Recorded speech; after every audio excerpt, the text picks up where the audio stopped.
Okay, so ഡൗട്ടൊന്നും ഇല്ലാന്ന് വിചാരിക്കുന്നു. ഇന്നലെ നമ്മൾ ഒരു ഭാഗം പറഞ്ഞിരുന്നു, ഒരു കഥയൊക്കെയാണ് ഞാൻ അലക്സാണ്ടറിന്റെ കാര്യം പറഞ്ഞിരുന്നു. ഗ്രേറ്റ് അലക്സാണ്ടറിന്റെ ഇന്ത്യന്റെ ഇൻവേർഷൻ ഒക്കെ അല്ലെ, ബാറ്റിൽ ഓഫ് ഹൈറാപ്സസ് ഒക്കെ പറഞ്ഞു. ആ ഒരു കഥ നിങ്ങൾക്ക് മനസ്സിലായിട്ടുണ്ടാവുമെന്ന് വിചാരിക്കുന്നു. ഞാൻ ആ ഒരു ഭാഗം കണക്ട് ചെയ്ത് തന്നിട്ടുണ്ട്. ആരാണ് അലക്സാണ്ടർ, എങ്ങനെയാണ് അലക്സാണ്ടർ വന്നിട്ടുള്ളത്, അലക്സാണ്ടറിന്റെ ഇമ്പോർട്ടൻസ് എന്താണ് ടോട്ടൽ ഹിസ്റ്ററിയിൽ, ഇൻക്ലൂഡിങ് നമ്മൾ ക്ലിയോപാട്രന്റെ ഭാഗം കൂടി നമ്മൾ പറഞ്ഞു. ആ ഭാഗം നിങ്ങൾ ആ ഭാഗം കേട്ടിട്ടുണ്ടാവും. ഓക്കെ, സോ നമ്മൾ അലക്സാണ്ടറിന്റെ ഇൻവേർഷനുമായിട്ട് ബന്ധപ്പെട്ട ഒരു ആഫ്റ്റർ എഫക്റ്റുമായിട്ട് ബന്ധപ്പെട്ടാണ് നമ്മൾ പറഞ്ഞിട്ടുള്ളത്. ഓൾ ഓവർ ഇന്ത്യ ആയിട്ട് ഒരു സെൻട്രലൈസ് ഒരു അഡ്മിനിസ്ട്രേറ്റീവ് ഡൈനാസ്റ്റി ക്രിയേറ്റ് ചെയ്യപ്പെട്ടു എന്ന് പറയുന്നത്. Okay, that kind of dynasty is known as Mauryan dynasty. Okay, ഇവിടെയാണ് നമ്മൾ ആ സ്റ്റോറി സ്റ്റോപ്പ് ചെയ്തിട്ടുള്ളത്. ഓക്കെ, അപ്പോൾ നമ്മൾ ഞാൻ മുമ്പ് ആ ഓർഡർ പഠിക്കണം നിങ്ങളോട് ഞാൻ പറഞ്ഞിരുന്നു. As a prelims point of വ്യൂല് സ്റ്റോറി വരുന്നതിന് മുൻപ് okay, Haryanka dynasty, Shishunaga dynasty, Nanda dynasty, ഇത്രയും ഡൈനാസ്റ്റീസ് നമ്മൾ ഇന്നലെ ഡിസ്കസ് ചെയ്തു. അതിനുശേഷം വരുന്ന ഡൈനാസ്റ്റിയാണ് മൗര്യൻ ഡൈനാസ്റ്റി എന്ന് പറയുന്നത്. മൗര്യൻ ഡൈനാസ്റ്റിക്ക് ശേഷം Singh dynasty and Kanva dynasty. Okay, നമ്മൾ ഈ ഭാഗം ഡിസ്കസ് ചെയ്യും. പക്ഷേ ഈ ഓർഡർ നിങ്ങൾ ഓർത്തിരിക്കുക. പ്രിലിംസ് എക്സാമിനേഷനും മറ്റ് എക്സാമിനേഷനും വളരെ ഇമ്പോർട്ടന്റ് ആയിട്ടുള്ള ഒരു ഓർഡറാണ്. ഓക്കെ, സോ നമ്മൾ ഇനി ഏത് ഡൈനാസ്റ്റി പഠിക്കുന്ന സമയത്താണെങ്കിലും നമ്മൾ ഫോളോ ചെയ്യുന്ന ഒരു ഓർഡർ എന്ന് പറയുന്നത് താഴെ കാണുന്ന രീതിയിൽ നമ്മൾ എല്ലാ ഭാഗങ്ങളും നമ്മൾ ഡിസ്കസ് ചെയ്തിട്ട് പോകും. ഓക്കെ, എക്സ്പെഷ്യലി ആൻഷ്യന്റ് ഹിസ്റ്ററിയിൽ ഞാൻ ഫോക്കസ് ചെയ്യുന്നുണ്ടാവുക പൊളിറ്റിക്കലി, എക്കണോമിക്കലി, സോഷ്യലി ആസ്പെക്ട് ആയിരിക്കും. സോഷ്യൽ ആസ്പെക്ട് ആയിരിക്കും. ഈ 3 ആസ്പെക്ടുകൾ ഞാൻ ഡിസ്കസ് ചെയ്തിട്ട് പോകും. കൾച്ചറൽ ആസ്പെക്ട് ഞാൻ ആർട്ട് ആൻഡ് കൾച്ചറിന്റെ ഭാഗത്തായിരിക്കും ഇനി മുതൽ ഡിസ്കസ് ചെയ്യുന്നുണ്ടാവുക. ഓക്കെ, അതുകൊണ്ട് നിങ്ങൾ കൺഫ്യൂസ്ഡ് ആവേണ്ട. ആർട്ട് ആൻഡ് കൾച്ചറിന്റെ ഭാഗത്ത് ഞാൻ ഇതിന്റെ ആർക്കിടെക്ചർ, കൾച്ചർ, സ്കൾപ്ചർ, ലിറ്ററേച്ചർ എന്നുള്ള ഭാഗമായിട്ട് ഡിവൈഡ് ചെയ്ത് പോകും. എന്നാലും ഇതിനകത്ത് ചില സമയങ്ങളിൽ നമുക്ക് ആൻഷ്യന്റ് ഹിസ്റ്ററി, ലിറ്ററേച്ചറിന്റെ ഭാഗം പറയാതെ പോകാൻ സാധിക്കാത്തത് കൊണ്ട് ഞാൻ ലിറ്ററേച്ചറും ഈ ഭാഗത്ത് പറയും. പക്ഷെ ഞാൻ ആ ഭാഗത്ത് വീണ്ടും റിപ്പീറ്റ് ചെയ്യുകയും ചെയ്യും. സോ നിങ്ങൾക്ക് ഇത് റിവിഷൻ ആവും. ബോറിംഗ് ആയിട്ട് കൺസിഡർ ചെയ്യേണ്ട, റിവിഷൻ ആവും. ഓക്കെ, സോ ഇതിനകത്ത് നമ്മൾ ഓരോ ഭാഗങ്ങൾ ഇങ്ങനെ ഡിസ്കസ് ചെയ്തു. ഡൈനാസ്റ്റി എന്താണ്, സോഴ്സ് എന്താണ്, കോൺട്രിബ്യൂഷൻസ് ഓഫ് ഈച്ച് കിങ്സ്, അവരുടെ political structure, significance of the dynasty, എങ്ങനെ ഡൈനാസ്റ്റി ഡിക്ലൈൻ ചെയ്തു, ആൻഡ് അതേപോലെ തന്നെ ഡൈനാസ്റ്റിയുടെ മറ്റ് ഫാക്ട്സും അതേ ഇൻഫർമേഷൻസ് നമ്മൾ ഡിസ്കസ് ചെയ്തു. ഓക്കെ, ഞാൻ മുമ്പ് പറഞ്ഞു നിങ്ങളോട്. ഇനി നമുക്ക് ആ കഥയിലേക്ക് വരാം. ഓക്കെ, മുമ്പ് ഞാൻ നിങ്ങളോട് സൂചിപ്പിച്ചിരുന്നു, ഈ പറഞ്ഞ പോലെ നോർത്ത് വെസ്റ്റേൺ പാർട്ട് എന്ന് പറയുന്നത് എപ്പോഴും അറ്റാക്ക് വരുന്ന ഒരു സ്ഥലമാണ്. ഏത് സമയത്തും ഈ പറഞ്ഞ പോലെ നോർത്ത് വെസ്റ്റേൺ പറയും. ഇപ്പോഴത്തെ കാലത്താണെങ്കിൽ പോലും നോർത്ത് വെസ്റ്റേൺ പാർട്ട് ഭയങ്കര ഡിസ്റ്റർബിംഗ് ആണ്. ഓക്കെ, ഞാൻ മഹാജനപദാസ് പറഞ്ഞപ്പോൾ ഞാൻ അവിടെ തക്ഷശിലയെ കുറിച്ച് നിങ്ങൾക്ക് പറഞ്ഞു തന്നിരുന്നു. ഓക്കെ, തക്ഷശിലയില് അവിടെ ഒരു യൂണിവേഴ്സിറ്റി ഉണ്ട്. ആ യൂണിവേഴ്സിറ്റിയിൽ ടീച്ചറായിട്ട് വർക്ക് ചെയ്തുകൊണ്ടിരുന്ന ഒരാളായിരുന്നു ഈ പറയുന്ന വിഷ്ണുഗുപ്തൻ അല്ലെങ്കിൽ ചാണക്യൻ എന്ന് പറഞ്ഞാണ്. ഓക്കെ, ഇവിടെ 2 കൈൻഡ് ഓഫ് സ്റ്റോറീസ് ആണ് ഡെവലപ്പ് ചെയ്യുന്നത്. ഓക്കെ, 2 കൈൻഡ് ഓഫ് സ്റ്റോറീസ് ആണ്, 2 രീതിയിലാണ് ഹിസ്റ്റോറിയൻസ് പറയുന്നത്. ഓക്കെ, ഈ കാലഘട്ടത്തിൽ തന്നെ എന്ത് ചെയ്തിട്ടുണ്ട്, അതായത് വിഷ്ണുഗുപ്തൻ അവിടെ റിസർച്ചും കാര്യങ്ങളൊക്കെ ചെയ്തുകൊണ്ടിരിക്കുന്ന സമയത്തെ, അല്ലെങ്കിൽ അവിടെ പഠിപ്പിച്ചുകൊണ്ടിരിക്കുന്ന സമയത്തെ അർത്ഥശാസ്ത്രം എന്ന് പറയുന്ന ഗ്രന്ഥം എഴുതി തുടങ്ങിയിട്ടുണ്ട്. ഓക്കെ, അവിടെ നിന്ന് അദ്ദേഹം സ്റ്റാർട്ട് ചെയ്യുന്നുണ്ട് ആ ഒരു ഗ്രന്ഥം. ഓക്കെ, ആൻഡ് 2 കൈൻഡ് ഓഫ് സ്റ്റോറിയാണ്. ആദ്യത്തെ സ്റ്റോറി ആണ് ഞാൻ ആദ്യം പറയാൻ പോകുന്നത്. ഈ പറഞ്ഞ പോലെ നമ്മൾ പറഞ്ഞു അലക്സാണ്ടർ എന്ത് ചെയ്തു, ഇന്ത്യ ഇൻവേഡ് ചെയ്തു നോർത്ത് വെസ്റ്റേൺ പാർട്ടിൽ അല്ലെ. അത് ഇന്ത്യ ഇൻവേഡ് ചെയ്ത് വരുന്നു. ഇന്ത്യ ഇൻവേഡ് ചെയ്ത് വന്നു. നമ്മൾ പറഞ്ഞു അലക്സാണ്ടർ യുദ്ധത്തിൽ എന്ത് ചെയ്തു, പുള്ളി ഞെട്ടിപ്പോയി. കാരണം ആനനെ കണ്ട് പുള്ളി അങ്ങ് പതറിപ്പോയി. കാരണം പല സാധനങ്ങളെയും പുള്ളി കണ്ടിട്ടുണ്ട്, പക്ഷെ ആനനെ മാത്രം കണ്ടിട്ടില്ല. ആന വരുന്നു, ആന തോണ്ടി എല്ലാവരും എറിഞ്ഞുകൊണ്ടിരിക്കുകയാണ്. ഓക്കെ, സോ പോറസ്, അതായത് ഈ പറഞ്ഞ ഹില്ലി ഏരിയയിൽ ഒരു ചെറിയ രാജാവായിട്ടുള്ള പോറസിന്റെ കയ്യിൽ ഇത്രയും വലിയ ആനയുണ്ടെങ്കിൽ സ്വാഭാവികമായിട്ട് അന്ന് ഇന്ത്യ ഭരിച്ചുകൊണ്ടിരിക്കുന്ന നന്ദ ഡൈനാസ്റ്റിന്റെ കയ്യിൽ എത്രത്തോളം ഉണ്ടാവുമെന്ന് പുള്ളിക്ക് ഊഹിക്കാവുന്നതാണ്. അതുകൊണ്ട് തന്നെ പുള്ളി എന്ത് ചെയ്തില്ല, ഇന്ത്യയിലേക്ക് വന്നില്ല. ഓക്കെ, പുള്ളി അവിടെ നിന്നു. സെലൂക്കസ് നിക്കേറ്ററിനെ ആ ഭാഗത്ത് ഏർപ്പാടാക്കിയിട്ട് പുള്ളി അങ്ങ് തിരിച്ചുപോയി. അതാണ് അലക്സാണ്ടർ ചെയ്തൊരു കാര്യം എന്ന് പറയുന്നത്. ഞാൻ മുമ്പും പറഞ്ഞു അരിസ്റ്റോട്ടലിന്റെ ശിഷ്യനാണ് അലക്സാണ്ടർ എന്ന് പറയുന്നത്. അരിസ്റ്റോട്ടലിന്റെ ഹിസ്റ്ററിയിൽ പറയുന്നത് അലക്സാണ്ടർ ശരിക്കും പോറസിനോട് തോറ്റു എന്നാണ്. ഓക്കെ, ബട്ട് നിങ്ങൾ അത് കൺസിഡർ ചെയ്യേണ്ട. ആസ് പെർ NCERT നമ്മൾ പഠിക്കേണ്ട ഒരു ഭാഗം എന്ന് പറയുന്നത് അലക്സാണ്ടർ തന്നെയാണ് ഇത് ജയിച്ചത്. അലക്സാണ്ടർ തിരിച്ചു പോകുന്നു. അലക്സാണ്ടർ എങ്ങോട്ട് വന്നിട്ടില്ല, ഈസ്റ്റേൺ ഭാഗത്തേക്ക് വന്നിട്ടില്ല, നന്ദ ഡൈനാസ്റ്റിയിലേക്ക് എത്തിയിട്ടേ ഇല്ല. ആ ഒരു കാര്യം നിങ്ങൾ ഓർത്തിരിക്കുക. ഒരിക്കലും തെറ്റിക്കാൻ പാടില്ലാത്തൊരു ഭാഗമാണ്. സ്വാഭാവികമായിട്ട് ഇങ്ങനത്തെ ഒരു ഡിസ്റ്റർബൻസ് വന്ന സമയത്ത് ഇത് ആർക്ക് മനസ്സിലാകുന്നു, ആ സമയത്തുള്ള വിഷ്ണുഗുപ്തന് മനസ്സിലാകുന്നു. വിഷ്ണുഗുപ്തൻ എന്ത് ചെയ്യുന്നു, ഈ ഇൻഫർമേഷൻ എങ്ങനെയെങ്കിലും നന്ദ ഡൈനാസ്റ്റിയിൽ എത്തണം. ധനനന്ദയാണ് അവിടുത്തെ പ്രധാനപ്പെട്ട റൂളർ എന്ന് പറയുന്നത്. പുള്ളിന്റെ അടുത്ത് പോയി എന്ത് പറയുന്നു, ഈ ഒരു കാര്യം പറയാണ്. അപ്പൊ ആ സമയത്ത് സ്വാഭാവികമായിട്ട് ധനനന്ദയ്ക്ക് എന്താണ്, പുള്ളിക്കാരൻ പരപുച്ഛായിരിക്കും. പുള്ളി എന്ത് ചെയ്യുന്നു, പുച്ഛിച്ച് വിടുന്നു. ഓക്കെ, ഇയാൾ ഈ വയസ്സായിട്ടുള്ള ബ്രാഹ്മണൻ എന്താ പറഞ്ഞുകൊണ്ടിരിക്കുന്നത്, ഏത് അലക്സാണ്ടർ ആര് എന്നുള്ള രീതിയിലാണ് പുള്ളി സംസാരിച്ചുകൊണ്ടിരിക്കുന്നത്. ഓക്കെ, ആ ഒരു കൈൻഡ് ഓഫ് ആറ്റിറ്റ്യൂഡിൽ പുള്ളിനെ ഇറക്കി വിടുകയും, ഓക്കെ, ആ ഒരു ദേഷ്യം പുള്ളി എന്താ ചെയ്യുന്നതെന്ന് വെച്ചാൽ, പുള്ളി പൂണൂലുണ്ടല്ലോ ബ്രാഹ്മണന്മാർക്ക്, ആ പൂണൂല് പൊട്ടിച്ചെറിഞ്ഞിട്ട് പുള്ളി പറയാണ്, ഞാൻ ഇനി പൂണൂല് ധരിക്കണം എന്നുണ്ടെങ്കിൽ നന്ദ ഡൈനാസ്റ്റി താഴെ വീണിരിക്കണം, എന്നുള്ള ഒരു ശപഥം എടുത്തിട്ടാണ് പുള്ളി പോകുന്നതെന്നും പറയുന്നുണ്ട്. ഇതാണ് ഒരു കഥ ഇനീഷ്യലി വരുന്നത്. ഓക്കെ, രണ്ടാമത്തെ സ്റ്റോറി ഇവിടെ പറയുന്നത് ശരിക്കും പറയുകയാണെങ്കിൽ നന്ദ ഡൈനാസ്റ്റി ധനനന്ദയ്ക്ക് എന്ത് വേണം? ഈ പറഞ്ഞ പോലെ ബ്രാഹ്മണന്മാരുടെ ഒരു കേന്ദ്രമുണ്ട്. ഓക്കെ, ദാൻ കേന്ദ്ര എന്ന് പറയും, ഒരു ചാരിറ്റി സെന്റർ ആണ്. അത് റൺ ചെയ്യാൻ ഒരു ബ്രാഹ്മണനെ വേണം. ആ സമയത്താണ് ചാണക്യൻ തക്ഷശിലയിൽ നിന്ന് റിക്വസ്റ്റ് ഒക്കെ അയച്ചിട്ട് ഈ നന്ദ ഡൈനാസ്റ്റിയിലേക്ക് ഈ പറഞ്ഞ ഓലയൊക്കെ അയച്ചു. റെസ്പോണ്ട് ഒന്നും വന്നില്ല. ചാണക്യൻ എന്ത് ചെയ്യുന്നു?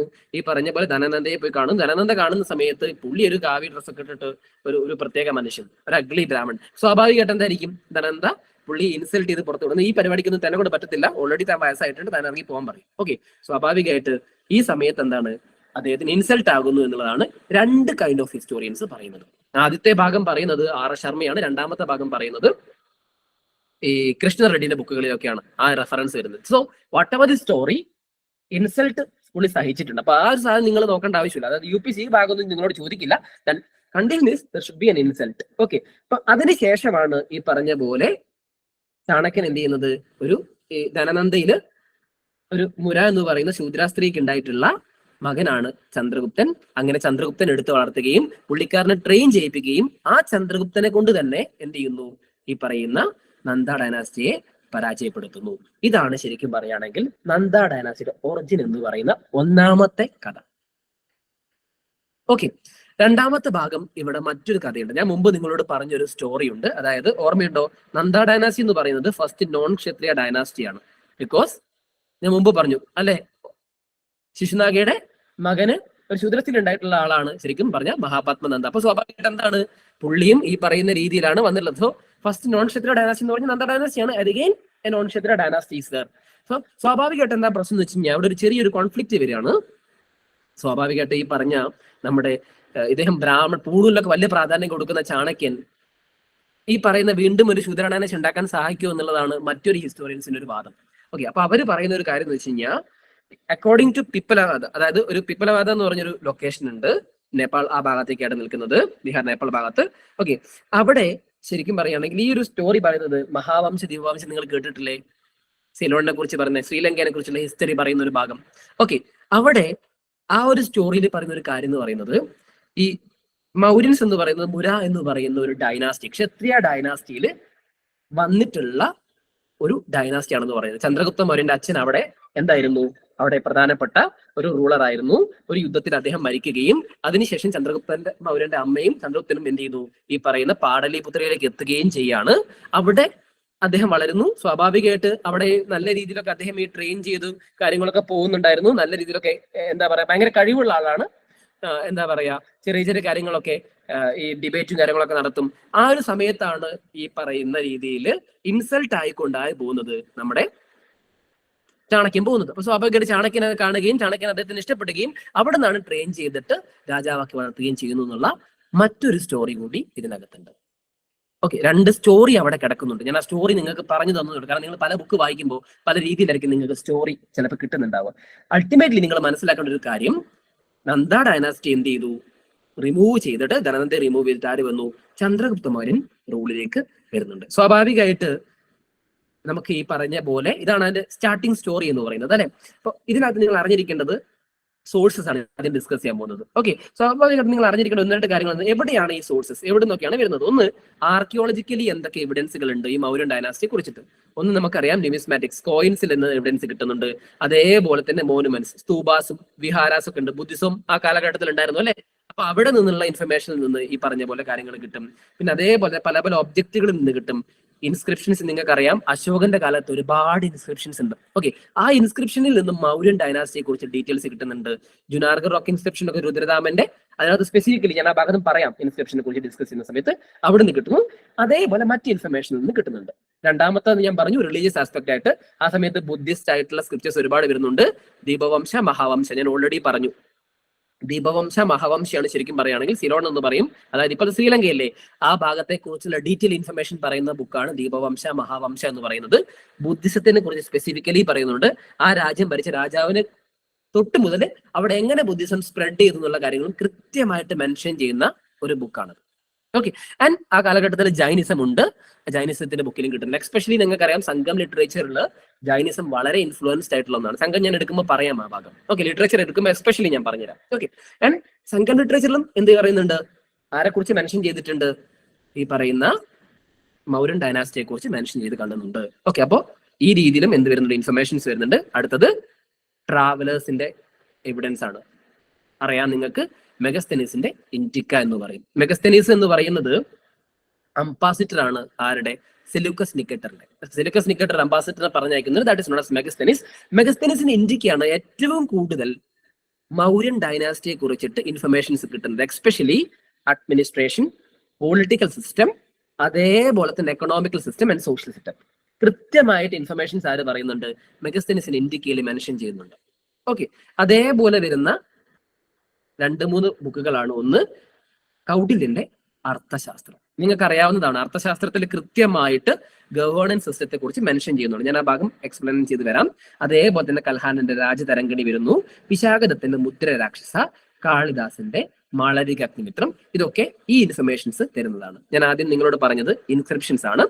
നോർമൽ കേസിൽ ടോട്ടലി അശോകൻ ഇൻസ്ക്രിപ്ഷനോട് കൂടി മൗര്യൻ ഡൈനാസ്റ്റിയുടെ എവിഡൻസ് കാണുന്നത് കുറെ ഇൻസ്ക്രിപ്ഷൻസ് ഉണ്ട്. അശോകൻ ഒരുപാട് ഇൻസ്ക്രിപ്ഷൻസ് ഉണ്ട്.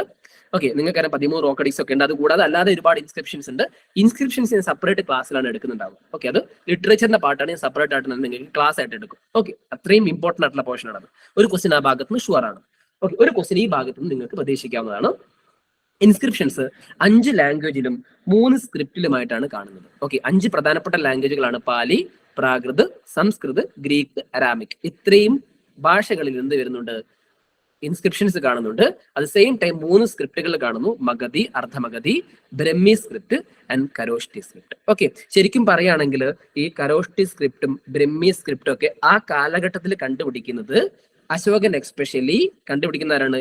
ജെയിംസ് പ്രിൻസപ്പ് എന്ന് പറയുന്ന ഒരു ആർക്കിയോളജിസ്റ്റ് ആണ്. ഓക്കെ, ഞാൻ അദ്ദേഹത്തെ കുറിച്ച് ഡീറ്റെയിൽ ആയിട്ട് പിന്നെ പറഞ്ഞു തരാം ഒരു ക്വസ്റ്റ്യൻ വരുന്ന സമയത്ത്. അദ്ദേഹമാണ് ഈ എവിഡൻസും കാര്യങ്ങളൊക്കെ കൃത്യമായിട്ട് കണ്ടുപിടിക്കുന്നത്. ഓക്കെ, ആൻഡ് അദ്ദേഹം ഏഷ്യാറ്റിക് സൊസൈറ്റി ഓഫ് ബംഗാളിന്റെ എന്താ പറയാ ഒരു പ്രധാനപ്പെട്ട ഓഫീസറായിരുന്നു. കേട്ടിട്ടുണ്ട് ഏഷ്യാറ്റിക് സൊസൈറ്റി ഓഫ് ബംഗാൾ എന്നുള്ളത്? ആരെങ്കിലും ഇതിനകത്ത്? 1784 ഏഷ്യാറ്റിക് സൊസൈറ്റി ഓഫ് ബംഗാൾ വരുന്നത്. മോഡേൺ ഹിസ്റ്ററിയുടെ പാർട്ടാണ്. Anyone? Yes, who is the founder? William John. വളരെ ഇമ്പോർട്ടന്റ് ആണ്. വില്യം ജോൺ ആണ് അതിന്റെ ഫൗണ്ടർ എന്ന് പറയുന്നത്. 1784 ഓറിയന്റൽ സ്റ്റഡീസിന് ഇമ്പോർട്ടൻസ് കൊടുക്കുക എന്നുള്ള ഇതും വെച്ചിട്ടാണ് എന്ത് ചെയ്യുന്നത്? ഈ പറഞ്ഞ ഏഷ്യാറ്റിക് സൊസൈറ്റി ഓഫ് ബംഗാൾ വരുന്നത് during the time of the Warren Hastings. Warren ഹാസ്റ്റിംഗിന്റെ അവസാന കാലഘട്ടത്തിലാണ് ഈ പറയുന്ന Asiatic society of Bengal start ചെയ്യുന്നത്. അതിലൊരു ഉദ്യോഗസ്ഥനായിരുന്നു ഞാൻ നേരത്തെ പറഞ്ഞിട്ടുള്ള ആസാൻ. ഓക്കെ, അതായത് ജെയിംസ് പ്രിൻസപ്പ്. അദ്ദേഹമാണ് എന്ത് ചെയ്യുന്നത്? ഈ പറഞ്ഞ എവിഡൻസുകളൊക്കെ കണ്ടെത്തുന്നത്. അശോകൻ ഇൻസ്ക്രിപ്ഷൻ ആദ്യമായിട്ട് കണ്ടെത്തുന്നത് പുള്ളിയാണ്. ഓക്കെ, അപ്പൊ നമുക്ക് മനസ്സിലാക്കേണ്ട ആദ്യത്തെ കാര്യം എന്ന് പറയുന്നത്, ഓവർ ഡീറ്റെയിലിംഗിലേക്ക് പോകണ്ട, നമ്മൾ സോഴ്സിനെ കുറിച്ചല്ലേ പറഞ്ഞുകൊണ്ടിരിക്കുന്നത്. ആദ്യം പറയേണ്ട ഒരു ഭാഗം എന്ന് പറഞ്ഞാൽ ജുനാർഗർ റോക്ക് ഇൻസ്ക്രിപ്ഷൻ ആണ്. ആ ഇൻസ്ക്രിപ്ഷന്റെ മറ്റൊരു പേര് കൂടി പറയും, ഗിർനാർ ഇൻസ്ക്രിപ്ഷൻ എന്ന്. ഓക്കെ, ശരിക്കും പറഞ്ഞാൽ ഈ ഇൻസ്ക്രിപ്ഷൻ എഴുതിയിട്ടുള്ളത് അശോകനല്ല. ഇൻസ്ക്രിപ്ഷൻ എഴുതിയിട്ടുള്ളത് ശാഖ റൂളറാണ്. അതായത് മൗര്യൻ ഡൈനാസ്റ്റി അവസാനിച്ച് നോർത്ത് വെസ്റ്റേൺ ആയിട്ട് എന്ത് വരുന്നുണ്ട്? ഇൻവേർഷൻ വരുന്നുണ്ട്. ആ സമയത്ത് രുദ്രദാമൻ എന്ന് പറയുന്ന ഒരു രാജാവുണ്ട്. ഓക്കെ, ശാഖ റൂളറാണ്. പുള്ളിയാണ് എന്ത് ചെയ്യുന്നത്? ഈ പറയുന്ന രീതിയിൽ ഈ ഒരു ഇൻസ്ക്രിപ്ഷൻ എഴുതുന്നത്. അദ്ദേഹം സ്പെസിഫിക്കലി പറയുന്ന ഒരു കാര്യമുണ്ട്, സുദർശന ലേക്ക്. ഓക്കെ, സുദർശന ലേക്ക് എന്ന് പറയുന്ന ഒരു ലേക്ക് ആര് കൺസ്ട്രക്ട് ചെയ്യുന്നുണ്ട്? ചന്ദ്രഗുപ്ത മൗര്യന്റെ കമാൻഡർ ഇൻ ചീഫ് അവിടെ കൺസ്ട്രക്ട് ചെയ്യുന്നു പുള്ളി സ്പെസിഫിക്കലി മെൻഷൻ ചെയ്യുന്നുണ്ട്. അതിന്റെ റീസൺ കൂടി പുള്ളി പറയുന്നുണ്ട്. 1, it is for the irrigation. 2, for the checking the flood. Okay, നമുക്ക് അറിയാവുന്നതാണ്, സ്വാഭാവികമായിട്ട് ഉണ്ടാവാനുള്ള സാധ്യതയുണ്ട് ഫ്ലഡ്. ഗുജറാത്ത് ആ ഭാഗത്ത് ജുനാർഗർ റോക്ക് ഇൻസ്ക്രിപ്ഷൻസ് സ്പെസിഫിക്കലി പുള്ളി മെൻഷൻ ചെയ്ത് പോകുന്നുണ്ട്. റീസൺ ബിഹൈൻഡ് ദാറ്റ്, രുദ്രദാമൻ എന്ത് ചെയ്യുന്നുണ്ട്? അത് വീണ്ടും റീകൺസ്ട്രക്ട് ചെയ്യുന്നുണ്ട്. ആ കാര്യം പുള്ളിക്ക് മെൻഷൻ ചെയ്യാൻ വേണ്ടിയിട്ടാണ് ഈ കാര്യം സ്പെസിഫിക്കലി പറഞ്ഞിരുന്നത്. ഓക്കെ, ഫസ്റ്റ് സംസ്കൃത് ഇൻസ്ക്രിപ്ഷനും കൂടിയാണ് ജുനാർഗർ റോക്ക് ഇൻസ്ക്രിപ്ഷൻ എന്ന് പറയുന്നത്. ഓക്കെ, ജുനാർഗർ കേവ് സെയിം തന്നെയാണ്. ജുനാർഗർ കേവ് എന്ന് പറയുന്നത് ഗുജറാത്തിൽ തന്നെയാണ്. ഓക്കെ, അവിടെയാണ്, ആ ലൊക്കേഷനാണ് ജുനാഗർ എന്ന് പറയുന്നത്. ഓക്കെ, ആ ലൊക്കേഷനിൽ കണ്ടെത്തിയത് കൊണ്ടാണ് ഇൻസ്ക്രിപ്ഷൻ അങ്ങനെ ഒരു പേര് വരുന്നത്, ഗിർനർ. രണ്ടും പേര്. ഓക്കെ, ഗിർനർ എന്ന് പറയുന്നതും ജുനാഗർ എന്ന് പറയുന്നതും സെയിം ഗുജറാത്തിൽ തന്നെയാണ് ലൊക്കേഷൻ. ഓക്കെ, ആൻഡ് അടുത്തൊരു ഇൻസ്ക്രിപ്ഷൻ എന്ന് പറയുന്നത് രുംദേയ് പില്ലർ ഇൻസ്ക്രിപ്ഷൻ ആണ്. രുംദേയ് പില്ലർ ഇൻസ്ക്രിപ്ഷൻ ശരിക്കും പറഞ്ഞാൽ അശോകന്റെ ഇൻസ്ക്രിപ്ഷൻ ആണ്. അതിനകത്ത് അശോകൻ എന്ത് ചെയ്യുന്നു? ലുംബിനി വിസിറ്റ് ചെയ്യുന്നു. അശോകൻ എന്തിനാണ് ലുംബിനി വിസിറ്റ് ചെയ്യുന്നത്? റീസൺ ബിഹൈൻഡ് ഈ ലുംബിനി എന്ന് പറയുന്നത് എന്താണ്? ആരുടെ ജന്മസ്ഥലമാണ്? ബുദ്ധന്റെ അല്ലെ, ബുദ്ധന്റെ ജന്മസ്ഥലമാണ്. അപ്പൊ വിസിറ്റ് ചെയ്യുകയും അദ്ദേഹം ആർക്കിയോളജിക്കലി അദ്ദേഹം സ്പെസിഫിക്കലി ഒരു കാര്യം പറയുന്നുണ്ട്, ബുദ്ധന്റെ ജന്മസ്ഥലമായതുകൊണ്ട് അവിടെ ചില ടാക്സ് എക്സംഷൻസ് ഒക്കെ അയാൾ കൊടുക്കുന്നുണ്ട്, രൂംദേയി പില്ലർ ഇൻസ്ക്രിപ്ഷൻസ് വഴി കൊടുക്കുന്നുണ്ട്. ഓക്കെ, അപ്പൊ ആ ഒരു കാര്യം കൂടി ഇതിനകത്ത് പറഞ്ഞു. അപ്പൊ രണ്ട് പ്രധാനപ്പെട്ട ഇൻസ്ക്രിപ്ഷൻസ് നിങ്ങൾ എക്സാമിനേഷൻ പോയിന്റ് ഓർത്തിരിക്കുക, ജുനാർഗർ റോക്ക് ഇൻസ്ക്രിപ്ഷൻസ്, ഡൂംദേയി പില്ലർ ഇൻസ്ക്രിപ്ഷൻസ്. ഓക്കെ, ഇത് രണ്ടും എക്സാമിനേഷൻ പോയിന്റ് ഓർത്തിരിക്കുക. അതിനുശേഷം അശോകനെ കുറിച്ച് ബേസിക് ആയിട്ടുള്ള കുറച്ച് കാര്യങ്ങൾ പറയാം നമുക്ക്. ഓക്കെ, അതിനകത്ത് നിങ്ങൾ ഓർത്തിരിക്കേണ്ട കാര്യം എന്ന് പറയുന്നത് എന്താണ്? എഡിക്സ് മെയിൻ ആയിട്ട് എന്തായിരിക്കാം? ഒഫീഷ്യൽ ആയിട്ടുള്ള പ്രൊക്ലമേഷൻസ് അറിയിക്കുക എന്നുള്ളതാണ്. പണ്ട് നമ്മൾ സിനിമകളിലൊക്കെ കാണാറില്ലേ, നിങ്ങൾ ഒരുപാട് ഹിസ്റ്ററി സിനിമകളൊക്കെ കണ്ടിട്ടുണ്ടാവും അല്ലെ? RRR മൂവി ആണെങ്കിലും അതേപോലെ തന്നെ കായംകുളം കൊച്ചുണ്ണി ആണെങ്കിലും ഒക്കെ നിങ്ങൾ സിനിമകൾ കണ്ടിട്ടുണ്ടാവും. അതിനകത്ത് ഈ വിളംബരങ്ങൾ അറിയിക്കാറില്ലേ? ഓക്കെ, അതിന് പകരം ഇൻസ്ക്രിപ്ഷൻസ് കൊടുക്കും. എക്സ്പെഷ്യലി എന്തായിരിക്കാം? ഒരു ഹൈ അതോറിറ്റി ഒരു ഇൻഫർമേഷൻസ് കൊടുക്കുക എന്നുള്ള ഭാഗമാണ്. ഓക്കെ, സോ അതിനകത്ത് പല ഇൻസ്ക്രിപ്ഷൻസ് പറയുന്നുണ്ട്. അതിനകത്ത് ധമ്മ ഇൻസ്ക്രിപ്ഷൻസ് അശോകൻ വളരെ ഫേമസ് ആണ്. ഓക്കെ, ഒഫീഷ്യൽസ് എക്സ്പെഷ്യലി ധമ്മ മഹാപാഠകം നിങ്ങൾക്ക് അറിയാവുന്നതാണ്. അതിൽ ഒന്ന് രണ്ട് പ്രധാനപ്പെട്ട കാര്യങ്ങളുണ്ട്. അതിൽ പില്ലർ എഡിക്സിൽ 7 സ്പെസിഫിക്കലി എന്ന് പറയുന്നുണ്ട് ധമ്മ. ധമ്മ എന്ന് വെച്ചാൽ ധർമ്മം എന്നുള്ള കോൺസെപ്റ്റിനെ കുറിച്ച് പുള്ളി മെൻഷൻ ചെയ്യുന്നു. അതേപോലെ തന്നെ 13ാമത്തെ എഡിക്സിൽ എന്ത് ചെയ്യുന്നു? കലിംഗ വാറിനെ കുറിച്ചൊക്കെ പറയുന്നുണ്ട്. ഞാൻ അശോകൻ എത്തുമ്പോൾ ഞാൻ ആ വാറിനെ കുറിച്ച് പറഞ്ഞു തരാം. അതേപോലെ തന്നെ അശോകന്റെ പ്രധാനപ്പെട്ട എല്ലാ ഇൻസ്ക്രിപ്ഷനിലും മെയിനായിട്ട് ഉപയോഗിക്കുന്നത് ദേവനാംപിയ അല്ലെങ്കിൽ പിയദാസി എന്നുള്ള പേരിലാണ്. അശോകൻ എന്ന് ഉപയോഗിക്കുന്ന ഒരു ഇൻസ്ക്രിപ്ഷൻ എന്ന് പറയുന്നത് മസ്കി എഡിക്റ്റ് ആണ്. ഓക്കെ, മസ്കി എഡിക്റ്റിൽ എന്ത് ചെയ്യുന്നുണ്ട്? ഈ പറയുന്ന പോലെ കൃത്യമായിട്ട് അതിനകത്ത് അശോകൻ എന്നുള്ള പേര് ഉപയോഗിക്കുന്നുണ്ട്. ഓക്കെ, ആ ഒരു കാര്യം എക്സാമിനേഷൻ പോയിന്റ് ഓഫ് വ്യൂ നിങ്ങൾ അറിഞ്ഞിരിക്കാം. ഓക്കെ, അതേപോലെ തന്നെ അറിഞ്ഞിരിക്കേണ്ട മറ്റൊരു ആസ്പെക്ട് എന്ന് പറയുന്നത് അശോകന്റെ മറ്റൊരു ഇൻസ്ക്രിപ്ഷനും കൂടി ഉണ്ട്. കേട്ടിട്ടുണ്ടോ നിങ്ങളത്? ആരെങ്കിലും? റാന്യോ അശോക എന്ന് പറയുന്ന ഇൻസ്ക്രിപ്ഷൻസ്. ഞാനതിപ്പോ എക്സാമിനേഷൻ പോയിന്റ് ഓഫ് വ്യൂ നിങ്ങൾക്ക് പറയാൻ വേണ്ടി മാത്രം പറയുന്നതാണ്. റാന്യോ അശോക കേട്ടിട്ടുണ്ടോ? കങ്ങനഹള്ളി ഇൻസ്ക്രിപ്ഷൻസ്. കങ്ങനഹള്ളിയിൽ കർണാടകയിലുള്ള ഇൻസ്ക്രിപ്ഷൻ ആണ്. കിങ് അശോക എന്ന് മെൻഷൻ ചെയ്യുന്ന ഇൻസ്ക്രിപ്ഷൻ ആണ്. അത് ബ്രഹ്മി സ്ക്രിപ്റ്റിലാണ് അത് എഴുതപ്പെട്ടിട്ടുള്ളത്. കിങ് അശോക എന്നത് മെൻഷൻ ചെയ്തിട്ടുണ്ട്. ഓക്കെ, മസ്കി എഡിക്റ്റ് എന്ന് പറയുന്നത് മസ്കി ലൊക്കേഷൻ കർണാടക തന്നെയാണ്, റായ്ചൂർ ഡിസ്ട്രിക്ട്. ഓക്കെ, ആ ലൊക്കേഷനും വളരെ ഇമ്പോർട്ടന്റ് ആണ്. അതേപോലെ മറ്റൊരു ഇൻസ്ക്രിപ്ഷനും കൂടി ഉണ്ട്, ഖൽസി ഇൻസ്ക്രിപ്ഷൻസ്. കേട്ടിട്ടുണ്ടോ? ഓക്കെ, അത് നോർമലി അശോകനെ കുറിച്ച് പറയുന്ന ഇൻസ്ക്രിപ്ഷൻ ആണ് ഗൽസി എന്ന് പറയുന്ന ഇൻസ്ക്രിപ്ഷൻസ്. ഞാൻ തെറ്റിപ്പോകാൻ സാധ്യത ഉള്ളത് കൊണ്ടാണ് ഞാൻ അവിടെ എടുത്ത് പറഞ്ഞത്. മസ്കി ഗൽസി നിങ്ങൾ മാറിപ്പോകും. മസ്കി ഇൻ കർണാടക, ഗൽസി ഇൻ ഉത്തരാഖണ്ഡ്, ഇവിടെ ഡെറാഡൂണിൽ, ഇവിടെ അടുത്താണ് ഗൽസി ഇൻസ്ക്രിപ്ഷൻസ് എന്ന് പറയുന്നത്. ഈ പറയുന്ന പോലെ ബുദ്ധിസത്തെ കുറിച്ച് സ്പെസിഫിക്കലി മെൻഷൻ ചെയ്യുന്ന ഇൻസ്ക്രിപ്ഷൻസ് ആണ്. That's it, more than that. Okay, അത് ഓർത്തിരുന്നാൽ മതി. ലിറ്റററി സോഴ്സിലേക്ക് വരുന്ന സമയത്ത് നിങ്ങൾ ഓർത്തിരിക്കേണ്ട ഒന്നാമത്തെ ഭാഗം കൽഹാന എന്റെ രാജതരംഗടിയാണ്. കൽഹാന രാജതരംഗടി എന്ന് പറയുന്ന ബുക്ക് എഴുതുന്നത് സംസ്കൃതത്തിലാണ്. ഓക്കെ, അദ്ദേഹം ഒരു ഫേമസ് റൈറ്റർ ആണ്. അദ്ദേഹം എന്ത് ചെയ്യുന്നുണ്ട്? ഈ പറഞ്ഞ രാജതരംഗിണിക്ക് സിറ്റി ഓഫ് ശ്രീനഗർ സ്പെസിഫിക്കലി അതിനകത്ത് അശോകന്റെ ഭാഗത്തായിരുന്നു എന്ന് കൽഹാന രാജതരംഗിൽ പറയുന്നുണ്ട്. 7 റിവേഴ്സ് എന്നുള്ള അതിന്റെ പേരുണ്ട്. അതിനകത്ത് ശ്രീനഗർ എന്ന് പറയുന്ന സിറ്റി അശോകന്റെ കൺട്രോളിലായിരുന്നു ആ കാലഘട്ടത്തിൽ എന്ന് ആര് മെൻഷൻ ചെയ്യുന്നുണ്ട്? കൽഹാന രാജതരംഗങ്ങളിൽ മെൻഷൻ ചെയ്യുന്നുണ്ട്. This is N evidence.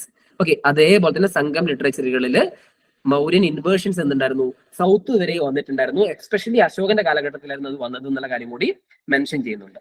Okay, അടുത്തൊരു ബുക്ക് എന്ന് പറയുന്നത് കൗടില്യന്റെ അർത്ഥശാസ്ത്രമാണ്. ഓക്കെ, അറിയാം നിങ്ങൾക്ക്, സംസ്കൃതത്തിലാണ് അത് എഴുതിയിട്ടുള്ളത്. പ്രധാനമായിട്ടും അതിന് 3 ഭാഗങ്ങളാണുള്ളത്. ആദ്യത്തെ ഭാഗത്ത് മെൻഷൻ ചെയ്യുന്നത് കിങ് ആൻഡ് കൗൺസിൽ ആണ്. ഓക്കെ, ഒരു കിങ് എന്തൊക്കെയാണ് ചെയ്യേണ്ടത്, കൗൺസിൽ എന്തൊക്കെ ഡ്യൂട്ടീസ് ചെയ്യണമെന്നുള്ള കാര്യങ്ങളൊക്കെ. ഓക്കെ, അത് ഞാൻ കഥയായിട്ട് നിങ്ങൾക്ക് പറഞ്ഞുതരാം. രണ്ടാമത്തെ ഭാഗം സിവിൽ ആൻഡ് ക്രിമിനൽ ലോസ്. എന്തൊക്കെ സിവിൽ ലോസ് ഉണ്ട്, എന്തൊക്കെ ക്രിമിനൽ ലോസ് ഉണ്ട് എന്നുള്ള രണ്ടാമത്തെ ഭാഗം.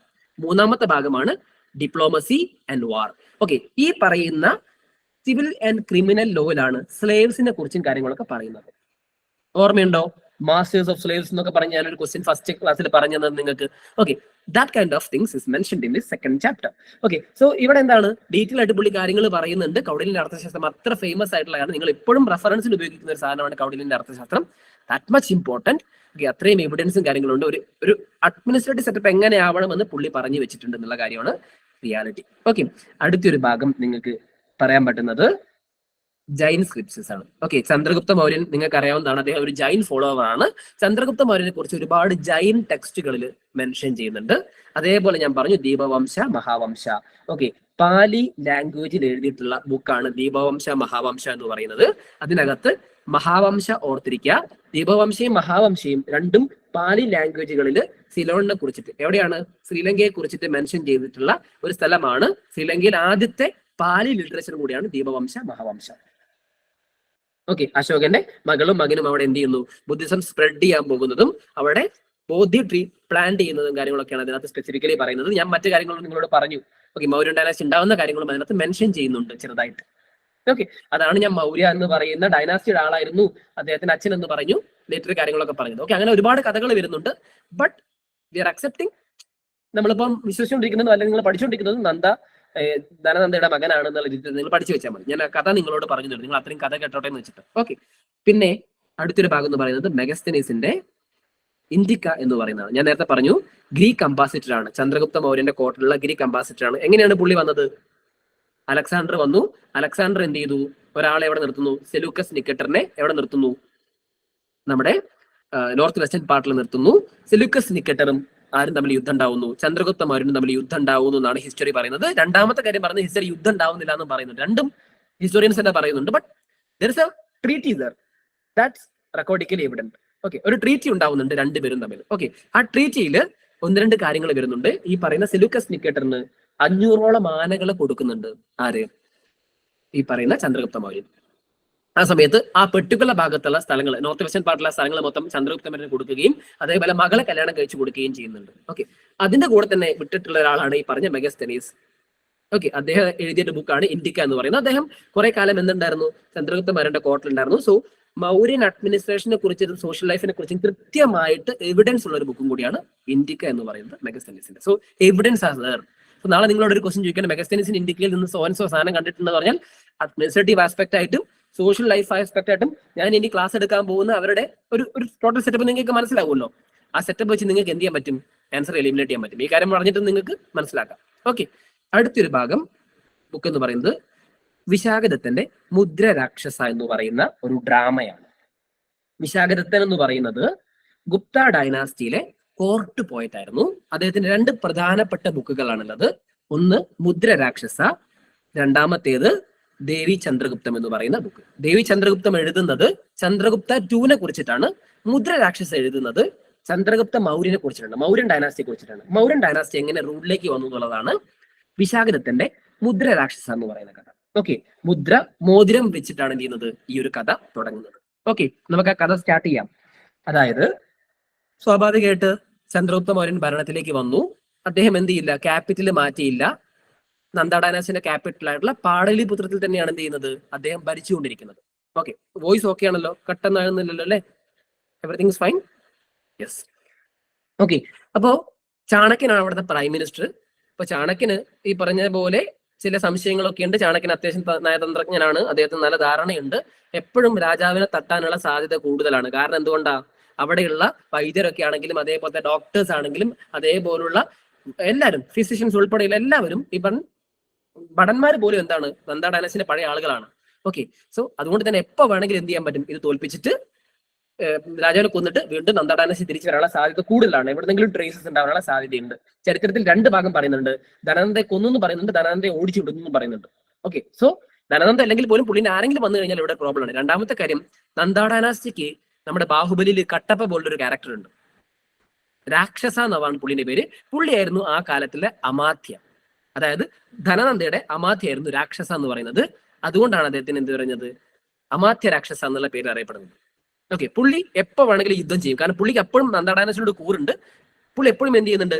എങ്ങനെങ്കിലും ഈ ഡൈനാസ്റ്റി മറിച്ചിടാണ് ടെന്നീസ് നോക്കിക്കൊണ്ടിരിക്കുന്നത്. ഓക്കെ, ഈ ഒരു സമയത്ത് ശരിക്കും പറയുകയാണെങ്കിൽ ഒരു ചെറിയൊരു ഇൻസിഡന്റ് ഉണ്ടാവുന്നു. ചന്ദനദാസ എന്ന് പറയുന്ന ഒരാളാണ് ശരിക്കും പറയുകയാണെങ്കിൽ മൗര്യൻ ഡൈനാസ്റ്റിയിൽ ആ സമയത്ത്. അത് പുള്ളി ഈ പറഞ്ഞ നന്ദ ഡൈനാസ്റ്റിയിലെയും വൈദ്യരായിരുന്നു. പുള്ളി രാജാവിന് ഒരു പനി വന്ന സമയത്ത് മരുന്ന് കൊണ്ട് കൊടുക്കുന്നുണ്ട്. ഓക്കെ, ശരിക്കും ആ മരുന്നിൽ വിഷം ഉണ്ടാവും. അത് ചാണക്യൻ എങ്ങനെയും മണത്തറിയും, ചാണക്യൻ അത് മനസ്സിലാവും. ചാണക്യൻ പറയും ആദ്യം എന്ത് ചെയ്തോ, വൈദ്യരത് കുടിച്ചോ, എന്നിട്ട് രാജാവിന് കൊടുത്തോ എന്ന് പറയും. ഓക്കെ, വൈദ്യർ കുടിച്ചു നോക്കി, കാരണം ഇതിന്റെ ക്വാളിറ്റി ചെക്ക് ചെയ്യണ്ടേ എന്നുള്ള രീതിയിൽ. ഓക്കെ, അങ്ങനെ വൈദ്യര് കുടിക്കുകയും വൈദ്യർ എന്ത് ചെയ്യും? സ്പോട്ടിൽ തട്ടിപ്പോവുകയും ചെയ്യും. അല്ലാതെ വേറെ വഴിയൊന്നുമില്ല. കാരണം സ്പോട്ടിൽ തട്ടിക്കളയില്ല ആ സമയത്ത്. കാരണം എന്തെങ്കിലും വഴിയുണ്ടോ? തലവെട്ടിയും എടുക്കും. തേറ്റേന്ന് പറഞ്ഞ തലവെട്ടിയും എടുത്ത് കൊണ്ടുപോയി രക്ഷയൊന്നുമില്ല. ഓക്കെ, സോ പുള്ളി അങ്ങ് കുടിക്കുന്നു, പുള്ളി മരിക്കുന്നു. ആ സമയത്ത് ഇദ്ദേഹത്തിന് ഒരു കാര്യം മനസ്സിലാവുന്നുണ്ട്, ഇനി എപ്പോഴും വേണമെങ്കിലും രാജാവിനെതിരെ അറ്റാക്ക് ഉണ്ടാവാനുള്ള സാധ്യതയുണ്ട്. So careful. അതുകൊണ്ട് തന്നെ ഭക്ഷണത്തിൽ എന്ത് ചെയ്യും? പുള്ളി ചെറുതായിട്ട് രാജാവിന് വിഷം കലർത്തി കൊടുക്കും. ചാണക്യൻ എന്ത് ചെയ്യും? ചന്ദ്രഗുപ്തന്റെ ഭക്ഷണത്തിൽ സാവധാനം പോയിസൺസ് കലർത്തി കൊടുക്കും. എങ്ങാനും രാജാവിന് ആരെങ്കിലും വിഷം കൊടുത്തു കഴിഞ്ഞാൽ രാജാവ് മരിക്കാൻ പാടില്ല. ഓക്കെ, വിഷം കൂട്ടി കൂട്ടി കൂട്ടി അതിന്റെ കപ്പാസിറ്റി കൂടും. നമുക്ക് അറിയാവുന്നതല്ലേ, ആന്റി മൈക്രോബൽ റെസിസ്റ്റൻസ് നിങ്ങൾ പഠിച്ചിട്ടില്ലേ? കുറെ കഴിഞ്ഞ് കഴിഞ്ഞാൽ നമ്മൾ പറയില്ലേ എല്ലാ കഴിച്ചിട്ട് ഒരു കീടാണു മാത്രം ബാക്കി നിൽക്കുന്നു പറയുന്നത് പോലെ തന്നെ സ്വാഭാവികമായിട്ട് റെസിസ്റ്റൻസ് ഉണ്ടാവുമല്ലോ. ആ റെസിസ്റ്റൻസ് എന്ത് ചെയ്യുന്നുണ്ടാവാം, ശരീരത്തിൽ ഉണ്ടാവും. ഓക്കെ, ആ സമയത്താണ് ഈ പറയുന്ന ചന്ദ്രഗുപ്ത മൗര്യന്റെ ഭാര്യ പ്രഗ്നന്റ് ആയിരിക്കും. ഏകദേശം 9 മാസമായിരിക്കും ഉണ്ടാവുക. ഭാര്യ അതെടുത്ത് കഴിക്കും. സ്വാഭാവികമായിട്ട് അങ്ങനത്തെ ഒരു ടെൻഡൻസി ഉണ്ടല്ലോ, ഭർത്താവിന്റെ ഭക്ഷണം ഭാര്യ എടുത്ത് കഴിക്കുന്ന ഒരു ടെൻഡൻസി പണ്ട് കാലത്തുണ്ടല്ലോ. ഓക്കെ, സോ അതെടുത്ത് കഴിക്കുകയും ഭാര്യ മരണത്തിലേക്ക് പോവുകയും ചെയ്യും. ഈ സമയത്ത് പെട്ടെന്ന് ആർക്ക് മനസ്സിലാകും? ചാണക്യന് മനസ്സിലായി ഇതാണ് ഇൻസിഡന്റ് സംഭവിച്ചത്, എന്റെ രക്ഷയൊന്നുമില്ല, മകനെ എങ്ങനെയെങ്കിലും രക്ഷിക്കണം. ആ സമയത്തും 2 കഥകൾ വരുന്നു. ഭാര്യയുടെ വയറ് കീറിയിട്ട് കുട്ടീനെ പുറത്തെടുക്കാൻ പറയും. ഓക്കെ, പുറത്തെടുത്തിട്ട് കുട്ടിയെ ആടിന്റെ ഇതിനുള്ളിൽ വീണ്ടും സേവ് ചെയ്തിട്ട് രക്ഷപ്പെടുത്തുന്നു പറയുന്നുണ്ട്. അല്ലെങ്കിൽ ആ സമയത്ത് തന്നെ കുട്ടി പുറത്ത് വരുന്നു എന്നും പറയുന്നുണ്ട്.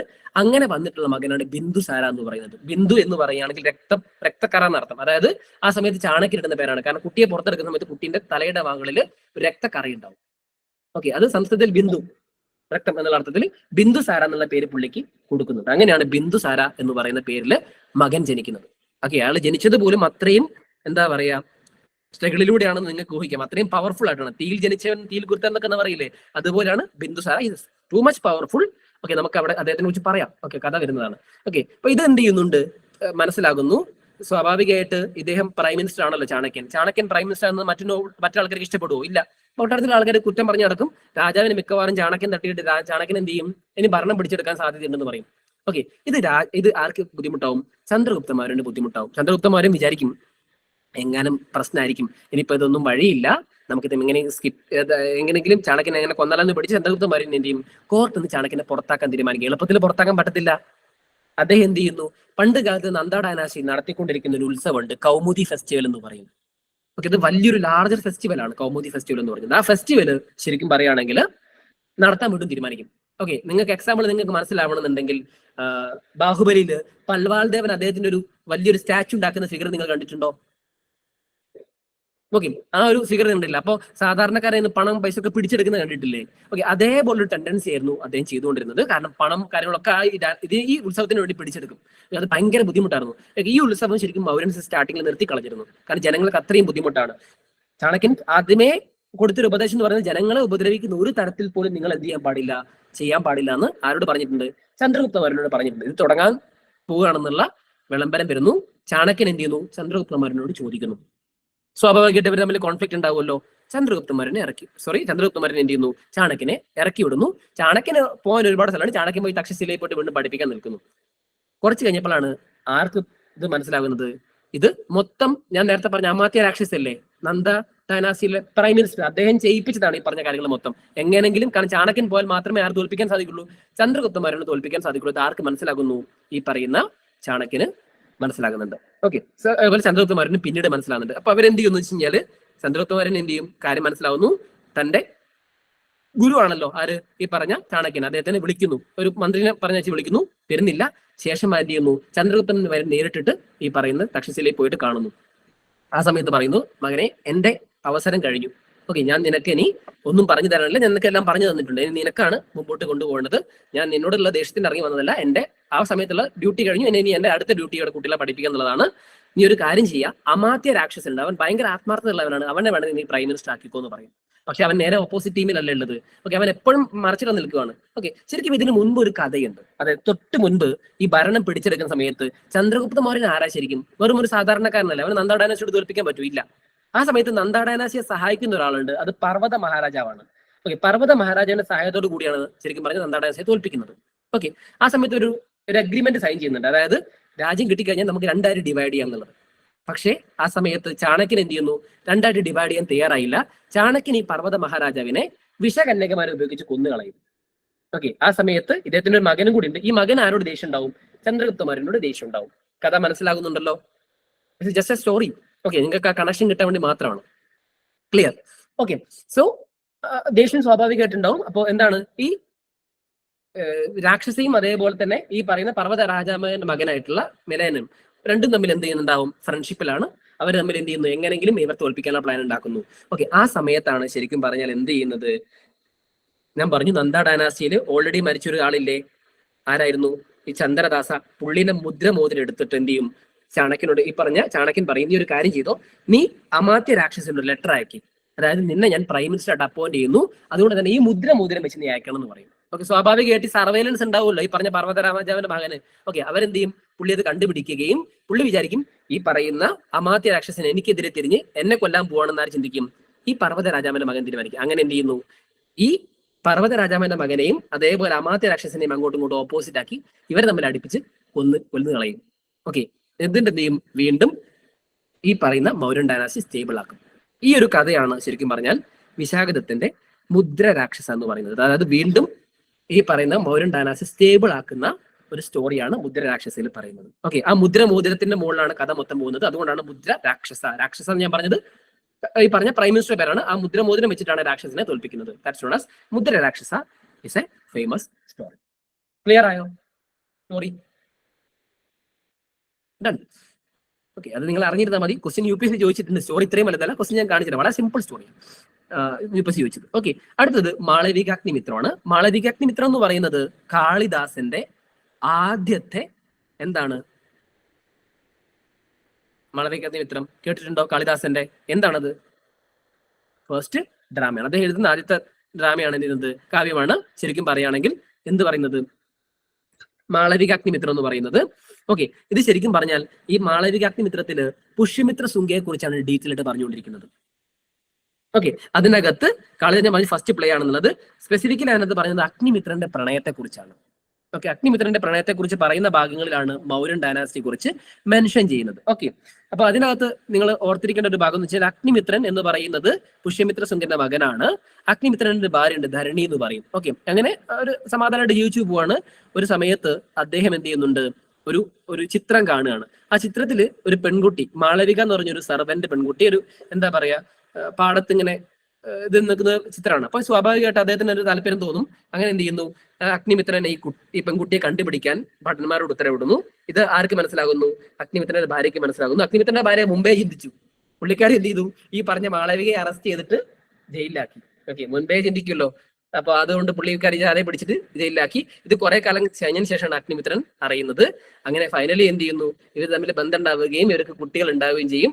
അങ്ങനെ മാളവിക വീണ്ടും എന്ത് ചെയ്യുന്നുണ്ട്, ഒരു രാജ്ഞിയായിട്ട് മാറുന്നുണ്ട്. ഓക്കെ, അതാണ് മാളവിക അഗ്നിമിത്രം എന്ന് പറയുന്ന സ്റ്റോറി എന്ന് പറയുന്നത്.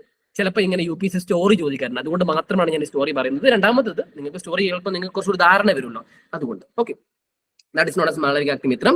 അതിനകത്ത് last year of the Mauryan റൂളേഴ്സിനെ കുറിച്ച് സ്പെസിഫിക്കലി പറയുന്നുണ്ട്. എങ്ങനെയാണ് പുഷ്യമിത്ര ശുങ്കൻ റൂളിലേക്ക് വന്നത്. കാരണം നമ്മൾ എപ്പോഴാ ശക്തി കാണിക്കാൻ വേണ്ടി പറയില്ലേ, ആ ഒരു ഭാഗം കൂടി അതിനകത്ത് സ്പെസിഫിക്കലി മെൻഷൻ ചെയ്യുന്നുണ്ട്. അതും കൂടി പറയാൻ വേണ്ടിയിട്ടാണ്. ആൻഡ് മൗര്യൻ ഡൈനാസ്റ്റിയിലുള്ള പ്രധാനപ്പെട്ട ആൾക്കാർ ഞാൻ എക്സ്പ്ലെയിൻ ചെയ്യുന്നില്ല. കൗടില്യൻ, വിഷ്ണുഗുപ്തൻ എന്നാണ് അദ്ദേഹത്തിന്റെ പേര്, ചാണക്യൻ എന്നുള്ള പേരും കൂടി വരുന്നുണ്ട്. ഇന്ത്യൻ മച്ചുവേലി എന്നുള്ള പുള്ളിനെ അറിയപ്പെടുന്നത് നമുക്കറിയാം. ഗുഡ് ഗവേണൻസ് ഏറ്റവും പ്രധാനപ്പെട്ട ഒരു ബുക്ക് പുള്ളിൻ്റെതാണ്. ഏതാണ്? അർത്ഥശാസ്ത്രം. മെഗസ്തനീസ് ഞാൻ പറഞ്ഞു, സെലൂക്കസ് നിക്കറ്ററിന്റെ കമാൻഡ് എന്താണ് ഈ പറഞ്ഞ പോലെ അംബാസിഡർ ആണ്. അദ്ദേഹം എന്ത് ചെയ്യുന്നു, ചന്ദ്രഗുപ്തന്മാരുടെ കോർട്ടിൽ വരുന്നു. പുള്ളി എന്ത് ചെയ്യുന്നുണ്ട്, പാടലിപുത്ര എന്ന് പറഞ്ഞ സിറ്റിയെ കുറിച്ചിട്ടും അഡ്മിനിസ്ട്രേഷനെ കുറിച്ചും ഡീറ്റെയിൽ ആയിട്ട് ഒരു ബുക്ക് എഴുതുന്നുണ്ട്. അടുത്തത് കലഹാനയിലെ രാജതരംഗിണി, ഞാൻ പറഞ്ഞു റിവർ ഓഫ് കിങ്സ് എന്നാണ് അതിന്റെ ബുക്കിന്റെ പേര് പോലും. കശ്മീരിനെ കുറിച്ചുള്ള ഡീറ്റെയിൽ ആയിട്ടുള്ള എവിഡൻസ് ആണ് history of Kashmir and Kalidasa. Okay, കാളിദാസന്റെ കാര്യം ഞാൻ ഓൾറെഡി പറഞ്ഞു. മാളവികാഗ്നിമിത്രം ഗുപ്ത എംപയറിലെ 9 ജെംസിൽ ഒരാളാണ് അദ്ദേഹം എന്ത് ചെയ്യുന്നുണ്ട്, ഇതിനെ കുറിച്ച് പറയുന്നുണ്ട്. വിശാഖദത്തിന്റെ ഞാൻ പറഞ്ഞല്ലോ മുദ്ര രാക്ഷസ എന്ന് പറഞ്ഞ ഭാഗം, അദ്ദേഹം എന്താണ് മൗര്യൻ ഡൈനാസ്റ്റിയിലുള്ള കോർട്ട് പോയിട്ടല്ല, ഗുപ്ത ഡൈനാസ്റ്റിയിലുള്ള കോർട്ട് പോയിട്ടാണ്. 2 പ്രധാനപ്പെട്ട ബുക്കുകളാണ് എഴുതിയിട്ടുള്ളത്, മാളവികാഗ്നിമിത്രവും ദേവി ചന്ദ്രഗുപ്തം. ചന്ദ്രഗുപ്ത 2ന്റെ കുറിച്ചുള്ളതാണ്. ചന്ദ്രഗുപ്ത 2 എന്ന് പറയുന്നത് ചന്ദ്രഗുപ്ത വിക്രമാദിത്യ എന്നാണ് അറിയപ്പെടുന്നത്. നിങ്ങൾക്കറിയാം വിക്രമാദിത്യന്റെ വേതാളം. ഓക്കെ, വിക്രമാദിത്യ ഗുപ്ത ഡൈനാസ്റ്റിയിലുള്ള ആളാണ്. 2 ബുക്കുകളാണ് എഴുതിയിട്ടുള്ളത്. അദ്ദേഹത്തിന്റെ കോർട്ട് പോയിട്ടായിരുന്നു വിശാഖദത്ത എന്ന് പറയുന്ന ആള്.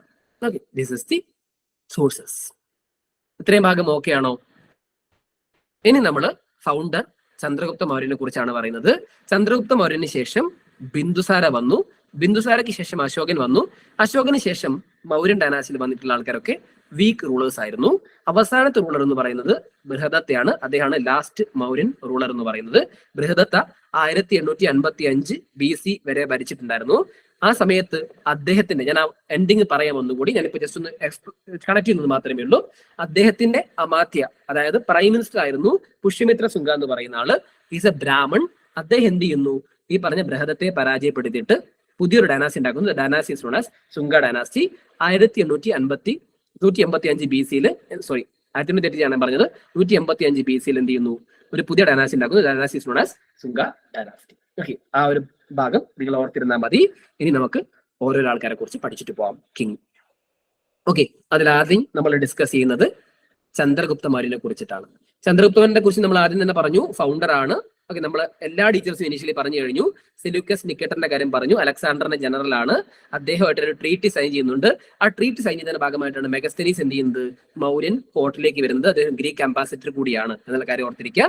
അതേപോലെ സെലൂക്കസ് നിക്കേറ്റർ എന്ത് ചെയ്യുന്നുണ്ട്, ഇൻഡസിന്റെ ആ ഭാഗത്തുള്ള സ്ഥലങ്ങൾ മൊത്തം ആർക്ക് വിട്ടുകൊടുക്കുന്നു, ചന്ദ്രഗുപ്ത മൗര്യന് വിട്ടുകൊടുക്കുന്നു. സോ ചന്ദ്രഗുപ്ത മൗര്യൻ എന്ത് ചെയ്യുന്നു, ആ ഭാഗത്തേക്ക് അദ്ദേഹത്തിന് ഡൈനാസ്റ്റി എസ്റ്റാബ്ലിഷ് ചെയ്യുന്നു.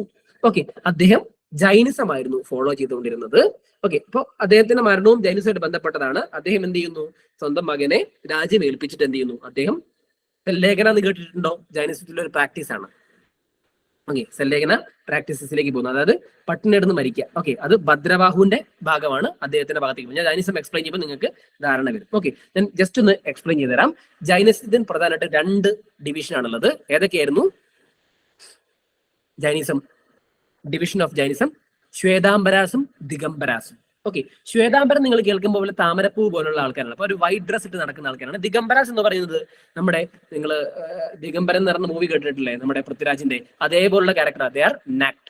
ഓക്കെ, ഡ്രസ് ഒന്നും ഇടാതെ നടക്കുന്ന ആൾക്കാരാണ്. ശരിക്കും പറഞ്ഞാൽ ഈ ദിഗംബരാസ് ആണ് ഒറിജിനൽ സെക്ട് ഓഫ് ജൈനിസം എന്ന് പറയുന്നത്. ഇനീഷ്യലി ഇവർ തമ്മിൽ സ്പ്ലിറ്റ് ആയിട്ട് ദിഗംബരയിലെ ഭദ്രബാഹു എന്ത് ചെയ്യുന്നു, സൗത്ത് ഇന്ത്യയിലേക്ക് പോവുകയും സ്ഥൂലഭദ്ര ശ്വേതാംബരയിലെ അദ്ദേഹം നോർത്ത് ഇന്ത്യയിൽ നിൽക്കുകയും ചെയ്യും. ഓക്കെ, അതുകൊണ്ട് തന്നെ ബുക്കുകളും എവിഡൻസുകളൊക്കെ സ്ഥൂലഭദ്രേണ്ടതാണ് ജൈനിസമായിട്ട് ബന്ധപ്പെട്ട് വരുന്നത്, നോർത്ത് ഇന്ത്യയിലായതുകൊണ്ട്. പക്ഷേ ഈ പറഞ്ഞ ഭദ്രബാഹു സൗത്ത് ഇന്ത്യയിലേക്ക് പോകും. അദ്ദേഹം ഹാർഡ് ആയിട്ടുള്ള ഫോളോവർ ആണ് ശരിക്കും പറയുകയാണെങ്കിൽ. ഓക്കെ, അതുകൊണ്ടാണ് സൗത്ത് ഇന്ത്യയിൽ നിങ്ങൾ കാണുന്ന ശ്രാവണ ബംഗോളിൽ ബാഹുബലിന്റെ ഒരു ഫിഗർ കാണുന്നില്ലേ നിങ്ങൾ, നാക്ഡ് ആയിട്ടുള്ള ഒരു ഫിഗർ. ഓക്കെ, അപ്പൊ അവിടെ മഹാമസ്താഭിഷേകം എന്ന് പറഞ്ഞ ഫെസ്റ്റിവൽ ഒക്കെ നടക്കാറുണ്ട്. ഓക്കെ, അതൊക്കെ റീസൺ ബിഹൈൻഡ് ദാറ്റ് അവരൊക്കെ എന്താണ് ഈ പറയുന്ന സെല്ലേഖന പ്രാക്ടീസ് ചെയ്യുകയും അതേപോലെ തന്നെ നേരത്തെ ഞാൻ പറഞ്ഞിട്ടുള്ള ജൈനിസം ഫോളോവേഴ്സും കൂടിയാണ് അവര്. ഓക്കെ, ഭദ്രബാഹുവിന്റെ ഡിസിപ്പിൾസ് ആണ്. അപ്പൊ അതേ രീതിയിൽ തന്നെയാണ് എന്ത് ചെയ്യുന്നത്, ഈ പറയുന്ന രീതിയിൽ ചന്ദ്രഗുപ്ത മൗര്യനും പോകുന്നത്. അതിനുശേഷം ചന്ദ്രഗുപ്ത മൗര്യന്റെ കാലത്തിന് ശേഷം വന്നിട്ടുള്ള ആളാണ് ഞാൻ പറഞ്ഞിട്ടുള്ള Bindusara. He's a powerful ruler. അദ്ദേഹത്തിന് എന്താണ്, അമിത്രഗാഥ എന്ന് പറഞ്ഞ പേര് കൂടിയുണ്ട്. അമിത്രഗാഥ എന്ന് പറഞ്ഞാൽ സ്ലെയർ ഓഫ് എനിമീസ് എന്നാണ്. എനിമീസിനെ തകർത്ത് കളയാന്നുള്ള ഒരു പേരും കൂടി അദ്ദേഹത്തിന് വരുന്നുണ്ട്. Okay, especially ഗ്രീക്സിന്. ഓക്കെ, അദ്ദേഹം അജീവികാസിനെ സപ്പോർട്ട് ചെയ്യുന്ന ഒരാളായിരുന്നു. ആ കാലഘട്ടത്തിൽ അജീവികാസ് എന്ന് പറയുന്ന ഒരു റിലീജിയൻ ഉണ്ടായിരുന്നു. ഞാൻ റിലീജിയൻ സെപ്പറേറ്റ് ആയിട്ട് എടുക്കും. ആ സമയത്ത് ഞാൻ അജീവികാസിനെ കുറിച്ചും ബുദ്ധിസത്തെ കുറിച്ചും ജൈനിസത്തെ കുറിച്ചൊക്കെ ഡീറ്റെയിൽ ആയിട്ട് പറയും. ഓക്കെ, ആൻഡ് ഓർത്തഡോക്സ് മെട്രോഡോക്സ് ഞാൻ സെപ്പറേറ്റ് ആയിട്ട് ക്ലാസ് എടുക്കും, നിങ്ങൾ പേടിക്കണം. ഓക്കെ, അപ്പോൾ അജീവികാസ് എന്ന് പറഞ്ഞാൽ ബേസിക്കലി നിങ്ങൾ അറിഞ്ഞിരിക്കേണ്ട ഒരു മഖാലി ഗോസാല എന്ന് പറയുന്ന ആളാണ് ഇതിന്റെ ഫൗണ്ടർ എന്ന് പറയുന്നത്. വിധിയിൽ വിശ്വസിക്കുന്ന ഗ്രൂപ്പുകളാണ് ശരിക്കും അജീവികാസ് എന്ന് പറയുന്നത്. ഓക്കെ, ഇദ്ദേഹത്തിന്റെ കാലഘട്ടത്തിൽ സിറിയൻ കിങ് ആയിട്ടുള്ള അറ്റിച്യൂസ് എന്ത് ചെയ്യും, അദ്ദേഹം ഡെമസ്റ്റിയോസ് എന്ന് പറഞ്ഞ അംബാസിഡർ ബിന്ദുസാരന്റെ കോർട്ടിലേക്ക് പറഞ്ഞയക്കുന്നത്. ഒന്നാമത് നിങ്ങൾ പഠിക്കേണ്ട പോയിന്റ് അതാണ്. ഞാൻ പറഞ്ഞു ബിന്ദുസാരൻ എങ്ങനെയാ വന്നതെന്ന് പോലും. ഓക്കെ, ബിന്ദുസാരൻ എന്ത് ചെയ്യുന്നുണ്ട്, ഈ പറഞ്ഞ അറ്റിച്യൂസിന്റെ അടുത്ത് എന്ന് പറയുന്നുണ്ട്, ചില കാര്യങ്ങൾ അയക്കുന്നുണ്ട്. സ്വീറ്റ് വൈന്, അതേപോലെ തന്നെ ഫിഗ് ഇല്ലേ, അത് ഡ്രൈഡ് ആയിട്ടുള്ള ഫിക്സുകൾ, സൊഫിസ്റ്റുകൾ, ഈ 3 പേരെയും തന്റെ കോർട്ടിലേക്ക് അയക്കാൻ പറഞ്ഞു. സൊഫിസ്റ്റ് എന്ന് പറഞ്ഞാൽ ഫിലോസഫർ എന്നുള്ളതാണ്. പക്ഷേ അക്കോർഡിംഗ് ടു എന്താണ് ഈ പറയുന്ന രീതിയിൽ ഗ്രീക്ക് ലോ അനുസരിച്ചിട്ട് സൊഫിസ്റ്റിനെ അയക്കാൻ പാടില്ല. ഓക്കെ, അതുകൊണ്ട് എന്ത് ചെയ്യുന്നു, ഡെമിറ്റിയോസിന്റെ അംബാസിഡറാണ് അദ്ദേഹം കൊടുക്കുന്നത്. അതുകൊണ്ടാണ് ചെയ്യുന്നത് ബിന്ദുസാറിന്റെ കാലഘട്ടത്തിൽ അംബാസിഡർ വരുന്നത്. ഓക്കെ, അപ്പൊ നിങ്ങൾ ആലോചിക്കേണ്ടത് എന്ത് ചെയ്തിട്ടുണ്ട്, ബിന്ദുസാരന്റെ ആ പേര് പോലെ തന്നെ ബിന്ദുസാരൻ എന്ത് ചെയ്യുന്നുണ്ട്, അദ്ദേഹത്തിന്റെ ഡൈനാസ്റ്റി മൊത്തം അദ്ദേഹം ഹൈ ലെവലിൽ എക്സ്പാൻഡ് ചെയ്യുന്നുള്ള കാര്യം ആലോചിക്കുക. ഓക്കെ, അപ്പൊ നമ്മൾ സിമ്പിൾ ആയിട്ട് പറയുകയാണെങ്കിൽ ഇനീഷ്യലി മഗധ റീജിയൻ എങ്ങനെയായിരുന്നു ഉണ്ടായിരുന്നത് അല്ലെ, മഹാജനപദാസിന്റെ കാലഘട്ടത്തിൽ നന്ദാസ് എന്ത് ചെയ്തു, അത് എക്സ്പാൻഡ് ചെയ്തു എസ്റ്റാബ്ലിഷ് ചെയ്തു. അതിനുശേഷം എന്ത് ചെയ്തു, ചന്ദ്രഗുപ്തന്മാരെ ഞാൻ പറഞ്ഞു, സെലൂക്കസ് നിക്കേറ്ററൊക്കെ പറഞ്ഞില്ലേ, അദ്ദേഹം എസ്റ്റാബ്ലിഷ് ചെയ്ത് ഇങ്ങോട്ടാക്കി. ഓക്കെ, ആൻഡ് അലക്സാണ്ടർ ഇൻവേഷന്റെ സമയത്തും അത് എക്സ്പാൻഡ് ചെയ്ത് ഇങ്ങനെ വന്നു എന്നുള്ള കാര്യം ഓർത്തിരിക്കാം. ആൻഡ് ബിന്ദുസാരന്റെ സമയത്ത് നിങ്ങൾ ഓർത്താൽ മതി, എക്സെപ്റ്റ് സൗത്ത്, എക്സെപ്റ്റ് കലിംക, ഇത്രയും ഭാഗങ്ങൾ പിടിച്ചെടുത്തിട്ടുണ്ടായിരുന്നു. ഓക്കെ, സോ അതിനുശേഷം വന്നിട്ടുള്ള ഒരാളാണ് ഞാൻ നേരത്തെ പറഞ്ഞിട്ടുള്ള അശോകാദി ഗ്രേറ്റ്. ഓക്കെ, നിങ്ങൾ അശോകാദി ഗ്രേറ്റ് എന്ന് പറയുന്ന ഒരാളെന്ന് പറയുന്നത്, അതായത് ബിന്ദുസാരന്റെ മരണത്തിന് ശേഷം ഭരണം പിടിച്ചെടുക്കുക എന്ന് പറഞ്ഞാൽ അത്ര ഈസി ആയിരുന്നില്ല. അദ്ദേഹത്തിന് ഒരുപാട് മക്കൾ ഉണ്ടായിരുന്നു. അങ്ങോട്ടും ഇങ്ങോട്ടും നമ്മൾ സിവിൽ വാർ, കണ്ടിന്യൂസ് ആയിട്ട് സിവിൽ വാർ നടന്നുകൊണ്ടിരിക്കുകയാണ്. ആരാണ് ഭരണത്തിലേക്ക് വരുന്നുള്ള യാതൊരു ഐഡിയയും കിട്ടുന്നില്ല. കണ്ടിന്യൂസ് സിവിൽ വാർ ഇന്ന് കോൺസ്റ്റന്റ് പവർ സ്ട്രഗിളാണ് വന്നുകൊണ്ടിരിക്കുന്നത്. 4 വർഷത്തോളം കണ്ടിന്യൂസ്ലി സിവിൽ വാർ വരുന്നു. Okay, according to Dipavamsa and മഹാവംശ തന്റെ 99 ബ്രദേഴ്സിനെ കൊന്നുകൊണ്ടാണ് എന്ത് ചെയ്യുന്നത്, ആര് ഭരണത്തിലേക്ക് വരുന്നത്, അശോകൻ ഭരണത്തിലേക്ക് വരുന്നത്. അശോകൻ ഭയങ്കര ബ്രൂട്ടൽ ആയിട്ടാണ് കൊന്നുകളഞ്ഞതും ഭരണത്തിലേക്ക് വരുന്നതും. അതുകൊണ്ട് തന്നെയാണ് അശോകന്റെ ഭരണം 273 BC യിൽ നിന്ന് 269 അദ്ദേഹത്തിന്റെ എന്ത് വരുന്നത്, സ്ഥാനാരോഹണം എന്നതല്ലേ നമ്മള് പട്ടാഭിഷേകം എന്ന് പറയില്ലേ, അത് ലേറ്റ് ആവുന്നതിന്റെ റീസൺ മെയിൻ ആയിട്ട് അതാണ്. ഓക്കെ, അതിനുശേഷം ഒരുപാട് കാലത്തിന് ഇപ്പൊ 273 എടുക്കുകയാണെങ്കിൽ നിങ്ങൾ 12 വർഷത്തിന് ശേഷമാണ് അദ്ദേഹം എന്ത് ചെയ്യുന്നത്, കലിംഗ വാർ വരുന്നത്. ഊഹിക്കാം, അദ്ദേഹത്തിന്റെ അച്ഛനായിട്ടുള്ള ബിന്ദുസാര എല്ലാ സ്ഥലങ്ങളും പിടിച്ചെടുത്തിട്ടുണ്ട് except Kalinga. Why not Kalinga? എന്തുകൊണ്ടാണ് അവർ കലിംഗ പിടിച്ചെടുക്കാതിരിക്കുന്നത്? എന്തുകൊണ്ടായിരിക്കാം അശോകൻ കലിംഗയെ ഫോക്കസ് ചെയ്തിട്ടുണ്ടായിരുന്നത്? Any idea? Any one? എന്തുകൊണ്ടാണ് കലിംഗ വാർ എന്ന് പറയുന്നത് ചരിത്രത്തിൽ ഏറ്റവും പ്രധാനപ്പെട്ട വാറായി മാറിയത്? Sea's the reason. Port is the reason why they are not attacking. Chandragupta മൗര്യനും ബിന്ദുസാരനും യുദ്ധത്തിൽ തോൽപ്പിച്ചുകൂടായിരുന്നോ കലിംഗയെ? റീസൺ, കലിംഗ എന്ന് പറയുന്നത് അന്നത്തെ കാലഘട്ടത്തിൽ ഈ പറയുന്ന കോസ്റ്റൽ ഏരിയ ഇൻക്ലൂഡിങ് ആന്ധ്രാപ്രദേശും കൂടി കവർ ചെയ്യുന്ന ഒരു ഏരിയ ആയിരുന്നു ശരിക്കും പറഞ്ഞാൽ കലിംഗ എന്ന് പറയുന്നത്. ഓക്കെ, ശരിക്കും പറഞ്ഞാൽ അലയൻസ് എന്ന് പറയുന്ന ഒരു കോൺസെപ്റ്റിന് അപ്പുറത്തേക്ക് കലിംഗ എന്ന് പറയുന്നത് വളരെ പവർഫുൾ ആയിട്ടുള്ള ഡൈനാസ്റ്റി ആയിരുന്നു, വളരെ പവർഫുൾ ആയിരുന്നു. അതായത് മൗര്യൻസിന് അന്നത്തെ കാലഘട്ടത്തിൽ യുദ്ധം ചെയ്യാൻ ഭയമുള്ള ഒരു ഡൈനാസ്റ്റി കൂടിയായിരുന്നു കലിംഗ എന്ന് പറയുന്നത്. കാരണം എന്തുകൊണ്ടാന്ന് വെച്ച് കഴിഞ്ഞാൽ ആ രാജാവിന്റെ പ്രൊട്ടക്ഷൻ മാത്രം നിങ്ങൾ ഊഹിക്കാം, 700ഓളം ആനകളാണ് ആ രാജാവിന്റെ പ്രൊട്ടക്ഷൻ മാത്രം. ഓക്കെ, 25,000 പടയാളികളുണ്ട് ആ രാജാവിന്റെ പ്രൊട്ടക്ഷൻ മാത്രം നിൽക്കുന്നത്. ഇത് ആർക്ക് നന്നായിട്ട് അറിയാം? ചന്ദ്രഗുപ്തനും അറിയാം, ബിന്ദുസാരനും അറിയാം. സോ അവരുടെ ആർമി ചിലപ്പോൾ ഒറ്റയടിക്ക് പറ്റിയെന്ന് വരില്ല. കാരണം ഒറ്റയടിക്ക് അറ്റാക്ക് ചെയ്ത് കഴിഞ്ഞാൽ എന്ത് ചെയ്യും?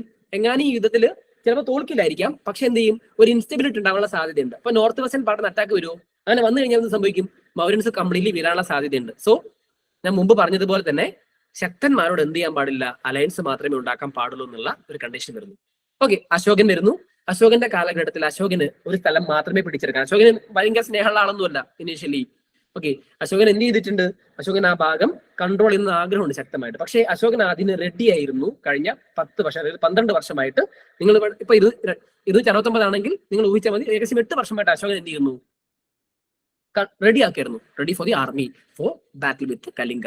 റീസൺ എന്ന് പറയുന്നത് ഈ കോസ്റ്റൽ ഏരിയ എന്നായിരുന്നു. ഓക്കെ, കാരണം ഇത്രയും കോസ്റ്റൽ ഏരിയ വരുന്ന സമയത്ത് ഒട്ടുമിക്ക സൗത്ത് ഇന്ത്യയിലേക്കുമുള്ള ട്രേഡ് നടന്നുകൊണ്ടിരിക്കുന്ന ഭാഗം എന്ന് പറയുന്നത് ഇവിടെയായിരുന്നു. ഓക്കെ, അതേപോലെ തന്നെയുള്ള ബാക്കിയുള്ള എല്ലാ സ്ഥലത്തേക്കും ഇപ്പൊ ഏഷ്യൻ കൺട്രീസിന്റെ ഭാഗത്തേക്കൊക്കെ പോകുന്നത് ട്രേഡും ഈ പറഞ്ഞ കലിംഗ ഭാഗത്തായിരുന്നു. അവരത് മാത്രമല്ല, ഒരിക്കലും മൗര്യൻസിന്റെ കപ്പൽ വരെ അവരെന്ത് ചെയ്തിട്ടുണ്ട്? നശിപ്പിച്ച് കളഞ്ഞിട്ടുണ്ട്. So it's a sign. അശോകൻ എന്ത് ചെയ്യുന്നു? Ready for the war. അശോകൻ അങ്ങനെ വാറിന് ഇമ്പോർട്ടൻസ് കൊടുക്കുന്നു. ഓക്കെ, നിങ്ങൾക്കറിയാം ഇറ്റ്സ് ബ്ലഡ് ഷെഡ് വാർ.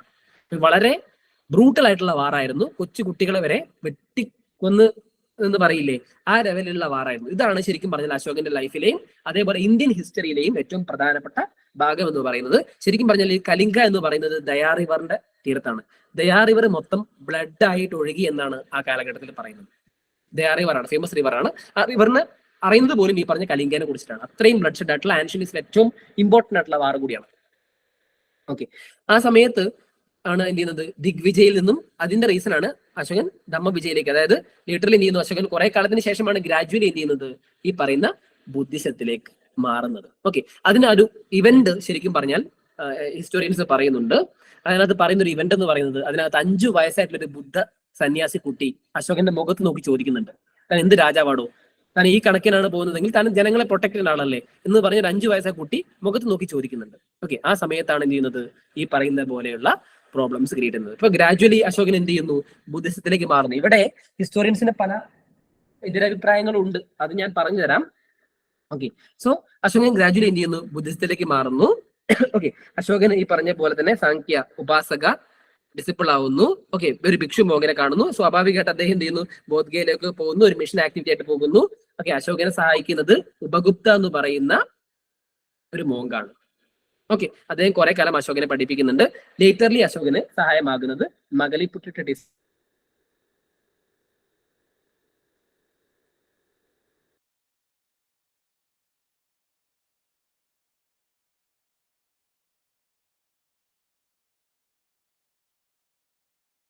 എന്ത് ചെയ്യുന്നു? കണ്ടിന്യൂസ്ലി വിസിറ്റ് ചെയ്യുന്നൊക്കെയാണ്. ഓക്കെ, കുശിനഗര, ശ്രവസ്തി, ലുംബിൻ ഒക്കെ വിസിറ്റ് ചെയ്യുന്നു. അശോകൻ കുറച്ചുകൂടി ബുദ്ധിസത്തിന് ഇമ്പോർട്ടൻസ് കൊടുക്കുന്നു. സോ അദ്ദേഹം എന്ത് ചെയ്യുന്നു? ബുദ്ധിസം സ്പ്രെഡ് ചെയ്യാനുള്ള ഇൻഫർമേഷൻസ് കൊടുക്കുന്നു. ഇവിടെയാണ് ഹിസ്റ്റോറിയൻസിനൊരു പെട്ടെന്ന് അശോകൻ ഒരു മാനായി കളഞ്ഞു എന്ന് പറയുകയാണെങ്കിൽ സ്വാഭാവികമായിട്ട് ഒരു ബുദ്ധിമുട്ടില്ലേ? ഒരു ദിവസം കൊണ്ട് അശോകൻ മാനായി കളഞ്ഞു എന്ന് പറഞ്ഞാൽ കൺഫ്യൂഷൻ വരില്ലേ? So that kind of thing is known as Ashoka Dhamma policy എന്ന് പറയുന്ന ഒരു സാധനം ആളുകൾ മുമ്പോട്ട് കൊണ്ടുവരുന്നത്. ഓക്കെ, സോ ഞാൻ സ്പ്രെഡിങ് ഓഫ് ബുദ്ധിസം പറഞ്ഞതിന് ശേഷം ഞാൻ കാര്യം പറയാം. ഓക്കെ, ഞാൻ നേരത്തെ പറഞ്ഞു ബുദ്ധിസം സ്പ്രെഡ് ചെയ്യാൻ വേണ്ടി ശ്രീലങ്കയിലേക്ക് എന്ത് ചെയ്യുന്നുണ്ട്, തന്റെ മകനായിട്ടുള്ള മഹാന്ദ്രനെയും മകളായിട്ടുള്ള സംഘമിത്രയെയും പറഞ്ഞയക്കുന്നുണ്ട്. ആൻഡ് നമുക്കറിയാം അതിന്റെ ഭാഗമായിട്ട് ദീപവംശം മഹാവംശം ഒക്കെ വരുന്നത്. അതേപോലെ തന്നെ അദ്ദേഹം എന്ത് ചെയ്യുന്നു, ബുദ്ധിസം സ്പ്രെഡ് ചെയ്യുകയും ലോ ആൻഡ് ഓർഡർ പ്രോപ്പറായിട്ട് മെയിൻറ്റെയിൻ ചെയ്യാനും, അതായത് സോഷ്യൽ ഡെവലപ്മെന്റ് കൊണ്ടുവരാൻ എന്ത് ചെയ്യുന്നുണ്ട്, അദ്ദേഹം ധർമ്മ മഹാഭട്ട എന്ന് പറയുന്ന ഒരു ഓഫീസറെ നിയമിക്കുന്നുണ്ട്. ധർമ്മ മഹാഭട്ട, ധർമ്മം പുനഃസ്ഥാപിക്കുക എന്നുള്ള ഉദ്ദേശമാണുള്ളത്.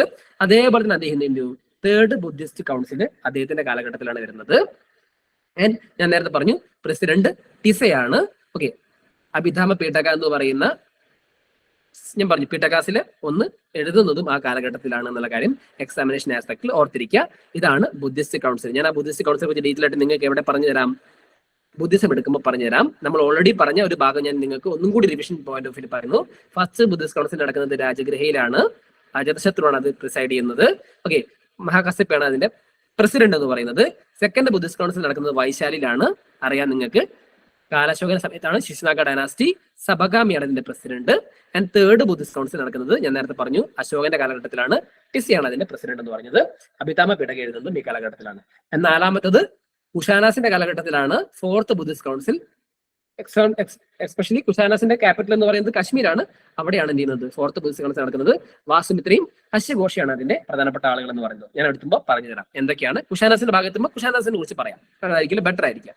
ഓക്കെ, അതിനുശേഷം അശോകന്റെ ധമ്മ പോളിസി പറയുന്നു. ഇവിടെയാണ് ഹിസ്റ്റോറിയൻസിന് കൺഫ്യൂഷൻ വരുന്നത്. അശോകൻ ശരിക്കും ഈ പറയുന്ന പോലെ ബുദ്ധിസം സ്പ്രെഡ് ചെയ്തു, അല്ലെങ്കിൽ അശോകന്റെ ഐഡിയ എന്തായിരുന്നു എന്നുള്ള മറ്റൊരു കോൺസെപ്റ്റ്. ഓക്കെ, ഇവിടെ അദ്ദേഹം എന്ത് പറയുന്നു, വേ ഓഫ് ലൈഫിനെ കുറിച്ച് പറയുന്നുണ്ട്, കോഡ് ഓഫ് കണ്ടക്ട് പറയുന്നുണ്ട്, എങ്ങനെ ഒരു ജീവിതത്തിൽ ഒരാൾ ജീവിക്കണം. ഓക്കെ, എങ്ങനെയാണ് ഐഡിയ ഓഫ് അശോക ധമ്മ എന്നത് ടീച്ചിങ് ഓഫ് ബുദ്ധിസോട് തന്നെ യാതൊരു ബന്ധവും ശരിക്കും പറഞ്ഞു വരുന്നില്ല. ഓക്കെ, അതാണ് ഹിസ്റ്റോറിയൻസിന് വരുന്ന കൺഫ്യൂഷൻ. ഓക്കെ, അതിനകത്ത് പറയുന്ന ഒന്ന് രണ്ട് കാര്യങ്ങൾ എന്ന് വെച്ച് കഴിഞ്ഞാൽ, ഇപ്പൊ ഹ്യൂമൻ ആയിട്ടുള്ള ട്രീറ്റ്മെന്റുകളാണ് എന്ത് ചെയ്യുന്നത്, സർവൻസിനോട് കൊണ്ടുവരേണ്ടത്. At the same time political system സെറ്റപ്പിലേക്ക് വരുമ്പോൾ അശോകൻ എന്ത് ചെയ്തിട്ടില്ല, ക്യാപിറ്റൽ പണിഷ്മെന്റ് ഒന്നും ഒഴിവാക്കിയിട്ടില്ല. വളരെ ബ്രൂട്ടൽ ആയിട്ടുള്ള പണിഷ്മെന്റുകളാണ് തെറ്റ് ചെയ്താൽ അശോകന്റെ കോർട്ടിൽ ചെയ്തുകൊണ്ടിരുന്നത്. സോ കോൺട്രഡിക്ഷൻ വന്നില്ല. നമ്മയിൽ വേറൊരു കാര്യം പറയുന്നു, ഇവിടെ വേറൊരു കാര്യം പറയുന്നു. ആൻഡ് സോഷ്യൽ വെൽഫെയറിനെ കുറിച്ച് സ്പെസിഫിക്കലി പറയുന്നുണ്ട്. അതേപോലെ തന്നെ റിലീജിയസ് ടോളറൻസിന് അദ്ദേഹം ഇമ്പോർട്ടൻസ് കൊടുക്കുന്നു. അതേപോലെ തന്നെ service to father and mother, practice ahimsa, അതേപോലെ തന്നെ ബ്രാഹ്മണന്മാർക്ക് ഇമ്പോർട്ടൻസ് കൊടുക്കുന്നുണ്ട് ആ കാലഘട്ടത്തിൽ. ആൻഡ് എനിമൽ സാക്രിഫൈസും കാര്യങ്ങളും കംപ്ലീറ്റ്ലി ഒഴിവാക്കുന്നുണ്ട്. ആൻഡ് നമ്മളറിയില്ല മീനിങ് റിച്വൽസ് ഒക്കെ അല്ലേ, പൈസ മുടക്കുന്ന റിച്വൽസ് ഒക്കെ, അതൊക്കെ അദ്ദേഹം സ്റ്റോപ്പ് ചെയ്യാൻ പറയുന്നു. അങ്ങനെ കുറെ കാര്യങ്ങൾ എന്ത് ചെയ്യുന്നു, അദ്ദേഹം പറയുന്നുണ്ട്. ഓക്കെ, അദ്ദേഹത്തിന്റെ ഡൈനാസ്റ്റി പല ഭാഗത്തേക്കും എക്സ്പാൻഡ് ചെയ്യുന്നുണ്ട്. ഞാൻ പറഞ്ഞു രാജധാനിയുടെ സമയത്ത് കാശ്മീരിലെ എവിഡൻസ് ഒക്കെ പറയുന്നുണ്ടെന്നുള്ള കാര്യം പറഞ്ഞു. ആൻഡ് സൗത്ത് എന്തുകൊണ്ടാണെന്ന് വെച്ചാൽ സൗത്തിലേക്ക് അദ്ദേഹം എക്സ്പാൻഡ് ചെയ്യുന്നതിന്റെ രണ്ട് റീസൺ ആണുള്ളത്. ഒന്ന്, കലിംഗ വാറിന് ശേഷം അദ്ദേഹം വേറൊരു വാറിലേക്ക് പോയില്ല എന്നുള്ള ഒന്നാമത്തെ റീസൺ. രണ്ടാമത്തെ കാര്യം എന്ന് പറയുന്നത് സൗത്ത് ഏതാണെങ്കിലും എന്ത് ചെയ്യും, ആരുടെ കൂടെ നിൽക്കും, ആരാണ് പവർഫുൾ അവരുടെ കൂടെ സൗത്ത് നിൽക്കും. ബ്രിട്ടീഷാണ് ബ്രിട്ടീഷുകാർ. അങ്ങനെ ഒരു ടെൻഡൻസി ആയിരുന്നു അന്നത്തെ കാലത്ത് സൗത്തിനും കേരളത്തിലൊക്കെ ഉണ്ടായിരുന്നത്. ആൻഡ് ആ ഒരു ടെൻഡൻസി ഉണ്ടായിരുന്നു. അതുകൊണ്ട് എന്തായിരുന്നു, അലയൻസ് ആയിട്ടാണ് നിന്നിട്ടുണ്ടായിരുന്നത്. അലയൻസിന്റെ രീതിയിൽ തന്നെയായിരുന്നു മൂവ് ചെയ്തത്. അതുകൊണ്ട് വലിയ പ്രശ്നങ്ങളൊന്നും അന്നത്തെ കാലത്ത് ഉണ്ടായിരുന്നില്ല എന്നുള്ളതാണ്. ഇവിടെ ഞാൻ നേരത്തെ പറഞ്ഞതുപോലെ അശോകൻ എന്ന് പറയുന്ന ഒരു ഗ്രേറ്റ് കിങ് എന്ന് പറയുന്ന ആൾ ഡെവലപ്പ് ചെയ്യാണ്. Okay, man of practices of genius എന്നുള്ള രീതിയിൽ അദ്ദേഹം welfare of humanity, Dhamma policy, അതൊരു യൂണിവേഴ്സൽ ഐഡിയ ആയിട്ട് പുള്ളി കൊണ്ടുവരുന്നുണ്ട്. ശരിക്കും പറഞ്ഞാൽ it's A kind of A good concept. പക്ഷേ ഇവിടെ ഞാൻ നേരത്തെ പറഞ്ഞതുപോലെ തന്നെ എന്തുകൊണ്ട് അശോകൻ ഈ പറയുന്ന രീതിയിൽ കൊണ്ടുവന്നു എന്നുള്ളതാണ് അടുത്ത ചോദ്യം. ഓക്കെ, എന്തുകൊണ്ടാണ് അങ്ങനെ വരാൻ കാരണം? ബിക്കോസ് അശോകൻ എല്ലാ സ്ഥലങ്ങളും പിടിച്ചെടുത്ത് കഴിഞ്ഞു. ഇനി അശോകൻ എന്താ വേണ്ടത്, ഈ പിടിച്ചെടുത്ത സ്ഥലം മെയിൻറ്റെയിൻ ചെയ്യുക എന്നുള്ളതാണ്. അവിടെ എന്ത് വരാൻ പാടില്ല, പൊളിറ്റിക്കൽ ഇഷ്യൂസ് വരാൻ പാടില്ല. പൊളിറ്റിക്കൽ ഇഷ്യൂസ് വരാതിരിക്കണമെങ്കിൽ ആദ്യം സോഷ്യലി സ്റ്റേബിൾ ആയിരിക്കണം. സോഷ്യലി സ്റ്റേബിൾ ആവാൻ വേണ്ടി അദ്ദേഹം എന്ത് ചെയ്തു, പുതിയൊരു കോൺസെപ്റ്റ് കൊണ്ടുവന്നു. That concept is known as Dhamma policy. Okay, അദ്ദേഹം ഇത് കൊണ്ടുവന്ന സമയത്ത് എന്താണ്, ജനങ്ങളാണെങ്കിലും എല്ലാവരാണെങ്കിലും പ്രോപ്പർ ആയിട്ട് എന്ത് ചെയ്യും, റെസ്പെക്ട് ചെയ്യും, ഭരിക്കുകയും അങ്ങോട്ടും ഇങ്ങോട്ടും ചേഞ്ച് ചെയ്യും. ഇപ്പൊ സ്വാഭാവികമായിട്ട് എന്താണ്, പൊളിറ്റിക്കൽ ഇഷ്യൂസ് ഉണ്ടാവില്ല. ഇപ്പൊ ഈ പറഞ്ഞ പോലെ തന്നെ എന്താണ്, സൊസൈറ്റിയിൽ എന്താണ്, ഞാൻ നേരത്തെ പറയാൻ പോകുന്നത് മെഗസ്റ്റനീസിന്റെ ഇന്ത്യയിൽ പറയുന്നുണ്ട്. ഞാൻ പൊളിറ്റിക്കൽ സെറ്റപ്പ് പറയുമ്പോൾ നാളെ എടുക്കാം ആ ഭാഗം. അത് പറയുന്ന സമയത്ത് നിങ്ങൾക്ക് മനസ്സിലാകും. ഓക്കെ, അവിടെ എന്ത് പറയുന്നുണ്ടെന്ന് വെച്ച് കഴിഞ്ഞാൽ കാസ്റ്റിസം എന്ന് പറഞ്ഞ ഒരു കോൺസെപ്റ്റ് ജോബിനനുസരിച്ചാണ്. സോ അങ്ങനത്തെ ഒരു കോൺസെപ്റ്റ് വരുമ്പോൾ ജനങ്ങൾക്ക് ഈക്വൽ റെസ്പെക്ട് കിട്ടുന്നുണ്ടെന്നുള്ള കാര്യം കൂടി നിങ്ങൾ ഓർത്തിരിക്കുക അവിടെ. ഓക്കെ, സോ ആ രീതിയിൽ അദ്ദേഹം അത് ഫ്രെയിം ചെയ്തിട്ടുണ്ട്. അപ്പൊ എല്ലാവർക്കും ഈക്വൽ റെസ്പെക്ട് കിട്ടുന്ന ഒരു സിറ്റുവേഷൻ കൂടി വരുന്നുണ്ട് അവിടെ. അങ്ങനെ വരുമ്പോൾ പൊളിറ്റിക്കൽ ഇഷ്യൂസ് ഉണ്ടാവില്ല. കാരണം എന്തുകൊണ്ടാ, അവിടെ എന്ത് ഇഷ്യൂ ഇല്ല, സോഷ്യൽ ഇഷ്യൂ ഇല്ല. സോഷ്യൽ ഇഷ്യൂ ഇല്ലെങ്കിൽ ഡെഫിനറ്റ്ലി ആൾക്കാരെല്ലാം എക്കണോമിക്കലി എംപവർഡ് ആവാനുള്ള സാധ്യതയുണ്ട്. വുമൻസിന് ആ സമയത്ത് ഇമ്പോർട്ടൻസ് ഉണ്ട്. പോലും പറഞ്ഞ് തെറ്റിദ്ധരിക്കരുത്. എന്തുകൊണ്ടാണെന്ന് വെച്ചാൽ ലേറ്റർ വേദിക്കൽ ഇമ്പോർട്ടൻസ് കുറഞ്ഞു. ഇവിടെ തിരിച്ച് വുമൻസിന് വേണ്ടി ഇമ്പോർട്ടൻസ് വന്നു. കാരണം വുമൻസും എന്ത് ചെയ്യുന്നുണ്ട്, ഈ പറയുന്ന അശോകന്റെ ബോഡി ഗാർഡ്സിൽ മെമ്പേഴ്സ് ആവുന്നുണ്ട്. So that kind of importance also. എന്താണ്, സോഷ്യലി സ്റ്റേബിൾ ആവുന്നു. സോഷ്യലി സ്റ്റേബിൾ ആകുമ്പോൾ എക്കണോമിക്കലി സ്റ്റേബിൾ ആവും. എക്കണോമിക്കലി സ്റ്റേബിൾ ആകുമ്പോൾ പൊളിറ്റിക്കലി സ്റ്റേബിൾ ആവും. ഈ ഒരു രീതിയിലായിരുന്നു മുമ്പോട്ട് പോയിക്കൊണ്ടിരുന്നത്. പക്ഷേ എന്ത് സംഭവിച്ചു? 232 BC-യിൽ അശോകൻ മരിക്കുകയാണ്. അശോകന് ഈ ബുദ്ധിയുണ്ട്, പക്ഷെ എന്തില്ല? താഴത്ത് വന്നിരിക്കുന്ന ബാക്കിയുള്ളവർക്ക് ഈ ബുദ്ധി ഉണ്ടോ? ഇല്ല. അതിന്റെ ഭാഗമായിട്ട് മൗര്യൻസ് അങ്ങോട്ടും ഇങ്ങോട്ടും സിവിൽ വാർ വരികയും അവർ ഡിവൈഡ് ചെയ്യുകയും ചെയ്യുന്നു. വെസ്റ്റേൺ പാർട്ടും ഈസ്റ്റേൺ പാർട്ടായിട്ടിരുന്നു. വെസ്റ്റേൺ പാർട്ട് ഡെഫിനറ്റ്ലി എന്ത് ചെയ്യും? പ്രശ്നം വരാനുള്ള സാധ്യതയുണ്ടല്ലോ. ആ സമയത്താണ് എന്ത് ചെയ്യുന്നത്? വെസ്റ്റേൺ പാർട്ട് ഭരിച്ചുകൊണ്ടിരിക്കുന്നത് കുലന എന്ന് പറയുന്ന അശോകന്റെ മകനാണ്. അവിടെ ബാക്ട്രിയൻസിന്റെ ഇൻവേഷൻ വരുന്നു. ബാക്ട്രിയൻസ് എന്ത് ചെയ്യുന്നു? ഈ പറയുന്ന വെസ്റ്റേൺ പാർട്ടിലെ മൗര്യാസിനെ തോൽപ്പിക്കുകയും ഇൻഡോ ബാക്ട്രിയൻസ് അവിടെ വരികയും ചെയ്യുന്നു. ഈസ്റ്റേൺ പാർട്ടിലേക്ക് വരുന്ന സമയത്ത് ഇതാണ് പോസ്റ്റ് മൗര്യൻസിന്റെ ആദ്യത്തെ ഭാഗം. ഇൻ നോർത്ത് വെസ്റ്റേൺ പാർട്ടിൽ നമ്മൾ ഡിസ്കസ് ചെയ്യുന്ന അടുത്ത ടോപ്പിക് അതായിരിക്കും. ഓക്കെ, ഈസ്റ്റേൺ പാർട്ടിലേക്ക് വരുന്ന സമയത്ത് അവിടെ എന്ത് വരുന്നു? ഈ പറയുന്ന ദശരഥ എന്ന് പറയുന്ന ഗ്രാൻഡ് സൺ ആണ് ഭരിക്കുന്നത്. ഓക്കെ, പിന്നെ ഈസ്റ്റേൺ പാർട്ട് മാത്രമാണ് മൗര്യൻസ് വരുന്നത്. മൗര്യൻസ് ചുരുങ്ങി എവിടെ അവസാനിക്കുന്നു? ഈ പറയുന്ന രീതിയിൽ പാടലിപുത്രയിലേക്ക് മാത്രം ചുരുങ്ങുന്ന ഒരു ടെൻഡൻസി വരുന്നു. ഓക്കെ, ലാസ്റ്റ് മൗര്യൻ റൂളർ എന്ന് പറയുന്നത് ബൃഹദത്തയാണ്. ഞാൻ നേരത്തെ പറഞ്ഞു ബൃഹദത്തയുടെ കമാൻഡർ ഇൻ ചീഫ് അല്ലെങ്കിൽ പ്രൈം മിനിസ്റ്റർ അമാത്യ ആയിരുന്നു ആര്? പുഷ്യമിത്ര ശുംഗ എന്ന് പറയുന്ന ആള്. സ്വാഭാവികമായിട്ട് പുഷ്യമിത്ര ശുംഗ ഈ കമാൻഡർ ആണ്. അപ്പൊ എന്താണ്? ഇദ്ദേഹം ഒരു ബ്രാഹ്മണനും കൂടിയാണ്. ഓക്കെ, സോ ഇദ്ദേഹം എന്ത് ചെയ്യുന്നു? ഈ പറയുന്ന ബൃഹദത്തെ പരാജയപ്പെടുത്തി പുതിയൊരു ഡൈനാസ്റ്റി ഉണ്ടാക്കുന്നു 855 BC-യിൽ. The dynasty is known as Shunga dynasty. Okay, ഓർത്തിരിക്കേണ്ട ഒരു കാര്യം, നമുക്കറിയാം ബുദ്ധിസത്തിന്റെ സമയത്ത് അശോകന്റെ സമയത്ത് ഒരുപാട് ബുദ്ധിസത്തിന് ഇമ്പോർട്ടൻസ് കൊടുത്തു. ബാക്കിയുള്ളവരും ഒരുപാട് ബുദ്ധിസത്തിന് ഇമ്പോർട്ടൻസ് കൊടുത്തിട്ടുണ്ട്. ഓക്കെ, സ്വാഭാവികമായിട്ട് ഇങ്ങനെ ഇമ്പോർട്ടൻസ് കൊടുക്കുന്നതിന്റെ ഭാഗമായിട്ട് എന്താ സംഭവിക്കാം? ഒരുപാട് ഇമ്പോർട്ടൻസ് കൊടുക്കുമ്പോൾ എന്ത് സംഭവിക്കും? ഓവർ ഇമ്പോർട്ടൻസ് കൊടുത്തു കഴിഞ്ഞാൽ ഒറ്റ കാര്യമേ അവിടെ നടക്കാൻ പോകുന്നുള്ളൂ, ബാക്കിയുള്ള ആളുകൾക്ക് ബുദ്ധിമുട്ടാവും. അതേപോലെ നിങ്ങൾ ദമ്മാപോളിസിൽ ഒരു കാര്യം ശ്രദ്ധിച്ചോ, അവിടെ ഈ പറയുന്ന ഫെസ്റ്റിവൽസും കാര്യങ്ങളും നടത്താൻ പാടില്ല, റിച്വൽസും കാര്യങ്ങളും നടത്താൻ പാടില്ല. അതേപോലെ തന്നെ എന്താണ്? എനിമൽ സ്ലോട്ടറിംഗ് ഒഴിവാക്കി. ഇതൊക്കെ വരുന്ന സമയത്ത് ആർക്കാ ബാധിക്കുക? ബ്രാഹ്മണന്മാർക്കാ ബാധിക്കുക. ഈക്വൽ ട്രീറ്റ്മെന്റ് വന്നു, അപ്പൊ ആർക്കാ ബാധിക്കുക? അവർക്കാ ബാധിക്കുക. ബുദ്ധിസം നമുക്കറിയാം ഓൾറെഡി. ഇപ്പോൾ സ്വാഭാവികമായിട്ട് എന്താണ്? ഒരു ബ്രാഹ്മണൻ ഡെഫിനറ്റ്ലി അത് എഫക്ട് ചെയ്യാൻ സാധ്യതയുണ്ട്. അങ്ങനെയാണ് എന്ത് ചെയ്യുന്നത്? ശുംഗ ഡൈനാസ്റ്റി തിരിച്ചു വരുന്നത്. അങ്ങനെയാണ് പുഷ്യമിത്ര ശുംഗ ഡൈനാസ്റ്റി ഉണ്ടാക്കുന്നത്. This is the structure of the Mauryan dynasty. Okay ആണോ ഞാൻ ഈ പറഞ്ഞത്? കൺഫ്യൂഷൻ എന്തെങ്കിലും ഉണ്ടോ? ഓക്കെ, ഇതാണ് ഒരു ബേസ് ഐഡിയ എന്ന് പറയുന്നത്. ഇനി നമ്മൾ ഡിസ്കസ് ചെയ്യുന്നത് political and economical of Mauryan dynasty. നമ്മൾ ഇന്ന് അത് ഡിസ്കസ് ചെയ്യുന്നില്ല, നാളെ നമുക്ക് എടുക്കാം, അല്ലെങ്കിൽ മറ്റന്നാൾ നമുക്ക് ആ സെഷൻ എടുക്കാം. ഓക്കെ, ബെറ്റർ ഞാൻ സാറോട് ചോദിക്കട്ടെ, നാളെയാണെങ്കിൽ ഞാൻ നാളെ എടുക്കാൻ നോക്കാം. എന്നെ ഹെൽപ്പ് നോക്കിയാണെങ്കിൽ നമുക്ക് 1-2 ക്വസ്റ്റ്യൻസ് നോക്കാം ഈ ഭാഗത്ത് നിന്ന് ചോദിച്ചത്. Okay, first question, who of the following had first deciphered the edicts of the emperor Ashoka? ആരാണ് ഫസ്റ്റ് എഡിക്ട്സ് വന്നത്? B answer. Okay, James Prinsep ആണ് ശരിക്കും പറയുകയാണെങ്കിൽ ഈ പറയുന്ന എവിഡൻസ് ഫസ്റ്റ് കണ്ടെത്തുന്നത്. ഞാൻ പറഞ്ഞു ഏഷ്യാറ്റിക് സൊസൈറ്റി ഓഫ് ബംഗാൾ എന്ന് പറയുന്ന ഇൻസ്റ്റിറ്റ്യൂഷന്റെ ഒരു എന്താ പറയുക, ഒരു ആർക്കിടെക്ട്, ഒരു ആർക്കിയോളജിസ്റ്റ് ആയിരുന്നു അദ്ദേഹം. Okay, Asiatic society of Bengal വന്നിട്ടുള്ളത് വില്യം ജെയിംസ് ആണ്. 1784-ലാണ്. ഓക്കെ, നിങ്ങൾ ഓർത്തിരിക്കേണ്ട ഒരു കാര്യം എന്ന് പറയുന്നത് ഈ പറയുന്ന ജെയിംസ് പ്രിൻസപ്പ് എന്ന് പറയുന്ന ആള് ജോൺസ് പ്രിൻസപ്പ് എന്ന് പറയുന്ന ഒരാളുടെ മകനാണ്. ഓക്കെ, 1771-ലാണ് പുള്ളി എന്ത് ചെയ്യുന്നത്? ഇന്ത്യയിലേക്ക് വരുന്നത്. അദ്ദേഹം വരുന്ന സമയത്ത് അദ്ദേഹത്തിന്റെ ഒരു പൈസ ഉണ്ടായിരുന്നില്ല. പക്ഷെ എന്ത് സംഭവിച്ചു? അദ്ദേഹം ഈ പറഞ്ഞ ഇൻഡിഗോ കൾട്ടിവേഷനിലേക്ക് വരികയും ഇൻഡിഗോ കൾട്ടിവേഷനിൽ അദ്ദേഹം ഒരുപാട് പണം ഉണ്ടാക്കുകയും ലേറ്റർലി ഈസ്റ്റ് ഇന്ത്യ കമ്പനിയുടെ പാർട്ടായിട്ട് വരികയും ചെയ്തു. സോ അദ്ദേഹത്തിന് ഇമ്പോർട്ടൻസ് കിട്ടുന്നത്. ഇദ്ദേഹത്തിന്റെ 10ാമത്തെ മകനാണ്, 10ാമത്തെ കുട്ടിയാണ് ഈ പറയുന്ന ജെയിംസ് പ്രിൻസപ്പ്. അങ്ങനെയാണ് എന്ത് ചെയ്യുന്നത്? പുള്ളി ലേറ്റർലി ഏഷ്യാറ്റിക് സൊസൈറ്റി ഓഫ് ബംഗാൾ വരുന്നതും ഈ പറയുന്ന ആർക്കിയോളജിക്കൽ എവിഡൻസിലേക്ക് പോകുന്നത്. സോ ഞാൻ ചുമ്മാ പറഞ്ഞു ഇത്രയും ഭാഗം, അത്രയും നിങ്ങൾ അറിഞ്ഞിരിക്കേണ്ട, വന്ന സമയത്ത് അങ്ങ് പറഞ്ഞു, അത്രേ ഉള്ളൂ. ഈ വില്യം ജോൺ ഞാൻ ഓൾറെഡി പറഞ്ഞു ആരാണെന്നുള്ളത്. ആരാണ്? ഇദ്ദേഹമാണ് ഏഷ്യാറ്റിക് സൊസൈറ്റി ഓഫ് ബംഗാളിന്റെ ഫൗണ്ടർ. മാക്സ് മുള്ളർ നിങ്ങൾക്ക് ഓൾറെഡി അറിയാവുന്നതാണ്. ഏതാ മാക്സ് മുള്ളർ? ആരാണ്? ഞാൻ മാക്സ് മുള്ളർ നിങ്ങൾ പറഞ്ഞു തന്നു. ആര്യൻ ഇൻവേഷനുമായിട്ട് ബന്ധപ്പെട്ട് നിങ്ങൾക്ക് ഓർമ്മയുണ്ട് ഒരു തിയറി പറഞ്ഞത്, സെൻട്രലേഷൻ തിയറി ബൈ മാക്സ് മുള്ളർ. ഓർമ്മയുണ്ടല്ലോ അല്ലേ? George Buhler already an archaeologist. Okay, done. The name by which Ashoka is generally referred to his inscriptions. ഏതാണ്? ഡി അല്ലേ? പേദാസി എന്ന് പറയുന്ന പേരാണ് വരുന്നത്. Also next one, which one of the following edicts mentioned in the personal names of Ashoka? ഏതാണ്? Answer D ആണ്. ഈ പറയുന്ന ഗൽസി ഇൻസ്ക്രിപ്ഷൻസും രൂംദൈ പില്ലർ ഇൻസ്ക്രിപ്ഷൻസിനെ കുറിച്ചിട്ടും നിങ്ങൾ ഒരു കാര്യം ചെയ്യുക. നിങ്ങൾ ഞാൻ ഓൾറെഡി പറഞ്ഞു തന്നിട്ടുണ്ട്. അത് നിങ്ങൾ ഈ വീഡിയോ അപ്ലോഡ് ചെയ്യുന്ന സമയത്ത് നിങ്ങൾ അതിന്റെ അടിയിൽ കമന്റ് ചെയ്താൽ മതി. എന്തെങ്കിലും മിസ്റ്റേക്സ് ഉണ്ടെങ്കിൽ ഞാനത് പറഞ്ഞുതരാം. ഈ 2 ഇൻസ്ക്രിപ്ഷൻസെ കണ്ടതിന് ശേഷം ഞാൻ ഓൾറെഡി പറഞ്ഞു. അപ്പൊ നിങ്ങൾക്ക് അത് റിവിഷൻ ആവാനുള്ള സാധ്യതയുണ്ട്. ഓക്കെ, മസ്കി നമ്മൾ ഓൾറെഡി പറഞ്ഞിട്ടുണ്ട്. എവിടെയാ സ്ഥലം? കർണാടക. ഡൺ. അടുത്തത് ഏതാണ്?